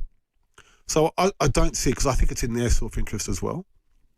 If it wasn't in their self-interest, I would be concerned. But I think it is in their interest to see us do this. And to be honest, it's in the nation's interest that we have our own capability to build our own ships. So Paul Keating used to say, we're the only country in the world with a continent to ourselves. It would be crazy not to have our own shipbuilding industry and our own capability to build our own warships and submarines. So Australia is heading down that path. And I don't think anything is going to stop that now. So the deal itself is bigger than one man. I think so. I think so. I think that there is a bureaucracy in the United States and a bureaucracy in the United Kingdom that knows that it is in everyone's interest that Australia, a liberal Western democracy in the Asia Pacific, has the ability to make its own submarines. Treasurer Tom Keaton-Tone, it's great having you in. We'll talk again soon. Thank you. Thank you, guys. All right, let's check traffic. At Enfield, a crash getting sorted Main North Road near Collins Street. Breakdown also to look out for this morning at Regency Park, South Road near Tominga Street. Pretty busy at the moment. Portrush Road heading in through Glenunga, and look out for works at Woodville, Port Road near Findon Road. Camera, Dawes Road, Door Park. Take back dinner time. Hello Fresh is fresher than ever Now with more local veg picked at its peak and premium cuts that raise the stakes. Taste what's new at hellofresh.com.au. Adelaide's most accurate traffic on 5AA. Every bathroom comes with a dark side. Mould. It sneaks into grout. But what if it had nothing to sneak into? What if you chose Mr. Wet Wall instead of tiles for your bathroom and wet areas? It costs less and there's no scrubbing grout. Because with Mr. Wet Wall, there is no grout. Just a smooth, stylish surface, easy to clean and stunning to look at. So why wouldn't you, Mr. Wet Wall? MrWetWall.com. Here's an important air conditioning tip from Morford Air.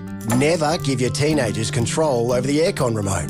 Your energy bills could go through the roof. Instead, for summer, set it around 21 degrees. It's the most energy efficient temperature. And if you turn it on early, before the teens are out of bed, your system will have less work to do, keeping your home cool all day. When it's too hot or cold to bear, reach for the Morford Air. morfordair.com.au. Morford.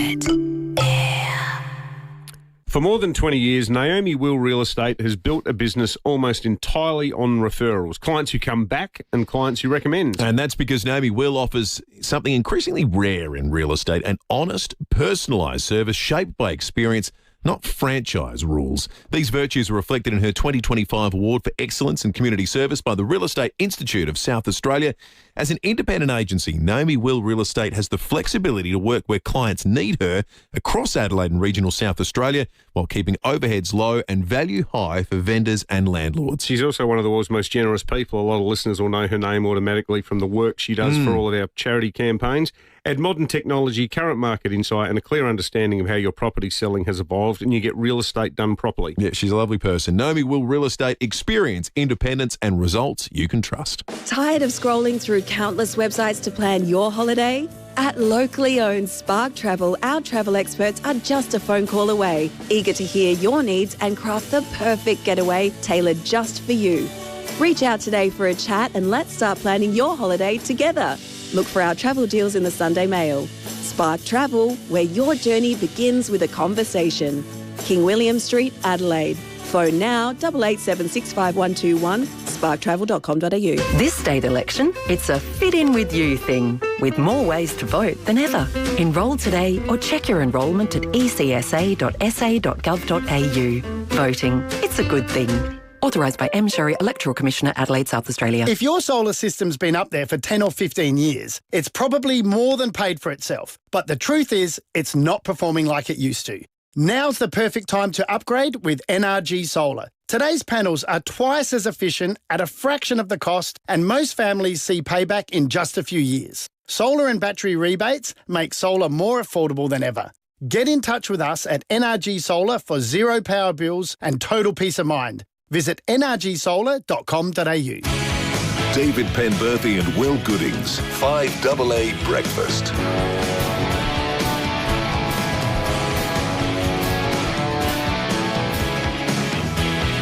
It's a little bit early for Radio Nowhere. We're not there yet. No. Let's not worry about that. All right, it's... Got to fix things up a little bit there. It's 7 minutes to 9. It's been an emotional morning for lots of families across Adelaide, dropping young ones off to school for the very first time.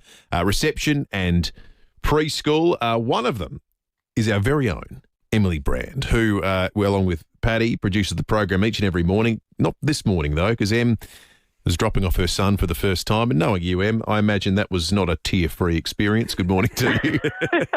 Good morning, guys. I'm so sorry to disappoint, but there was not one tear from any of us. It was kind of like, all right, see you later. Yeah.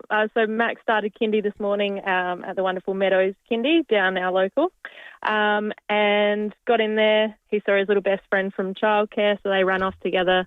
Had to struggle to get a photo of both of them. They were too excited to play with everything, and we're like, all right, like Mum and Dad have got to go now. See you later. All right, bye, Mum. See ya. That's it. Like, couldn't get us out quick enough. So, oh wow. I'm as you guys alluded to, I can cry for like the best of them. So I was expecting a few tears, but not one. Dry eyes. Maybe I've gone a bit cold-hearted. You've been working our team for too long, clearly. Yeah. How'd the other parents go in? Very happy.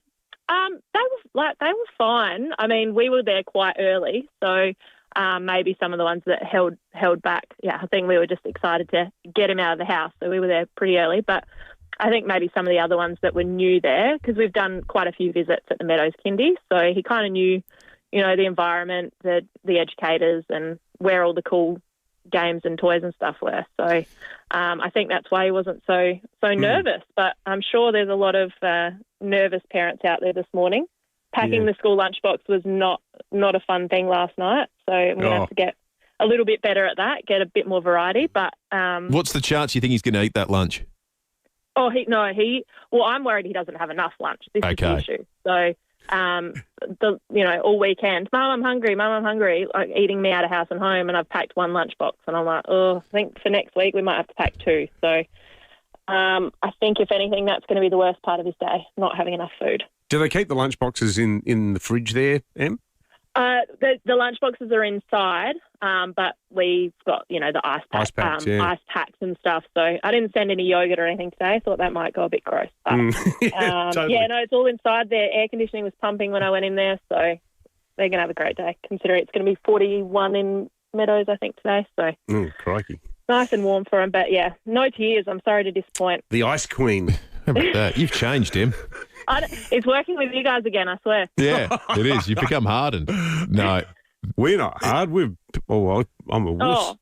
And Will, now that he's a father, he's a bit more emotional. He used to be, like almost bordering on callous, but now I've seen him. I've seen Will tear up. Yeah. I used to be a rock. Em, thank you. That is disappointing. But he's a social little fella, so it's not surprised that he's excited. He's like his mother, yeah. All right, see you tomorrow. Good on you. Great, Em. Thank you. Emily Brad back on deck on the program tomorrow. If you call in each morning, you doubtless have a chat with Em. She's a wonderful member of our team. And now let's go to Renown Park. I'm looking forward to this. Betty has called in. We spoke earlier about, now it wasn't the advertiser, was it? It was the news. It was the news. In 1939, Ben Jordan had taken us through an excerpt of what was then the hottest day ever, a heat wave in Fahrenheit, the likes of which Adelaide had not seen. Well, Betty in Renown Park has now lived through this weekend and that week back in 1939, because in April of this year, Betty is turning 100 and she's called into the program. Morning, Betty. Good morning. So, Betty, you just become a teenager, 13 years old during the 1939. I was 13 years old. I lived in the country, and I remember the day that it was 117 point something, and we didn't have air conditioners in those days, of course, and I think we must have had a fan. My mother told me to lay down on a wicker lounge, and she put a wet towel over me and probably turned the fan on and said, "Don't move." Which part of country SA were you living in at the time, Betty? A little town called Wasleys. Oh, Wasleys, yeah. Not so little these days. Double the size that when I grew up there. Oh, it gets hot up there. Yes, it would be very hot, but I can remember it vividly because it was just so hot, and of course without any cooling, which we have these days. People don't realise how fortunate they are. Well, you've seen so many changes in your 99 years on this earth, and these days we take it all for granted. I have lived in Adelaide for nearly 76 years now, so I'm not a country person, although you can take the girl out of the country, but you can't take the country out of the girl. Oh.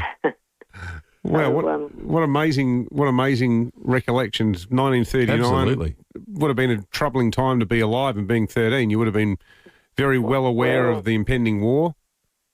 Yes, I had just finished primary school, and the war, of course, started in 1939, and it was a very worrying time, especially we had the Malala Air Force Base quite close to us, and it was quite worrying. And but we raised money for the fighting forces, and we had petrol rationing, and people used to share their petrol tickets, and everybody bucked in. Yeah. What an amazing, resourceful generation you're part of. Good on you, Betty. Betty from Renown Park with those amazing memories of the 39 I think heatwave. we're going to be giving Betty a call in April for 100th. What a remarkable lady. We're just about out of time. Better be a member with RAA Road Service. The cheapest petrol this morning is the Yugo Main North Road Clearview, $1.47.9 if you want to fill up. Otherwise, try and stay cool.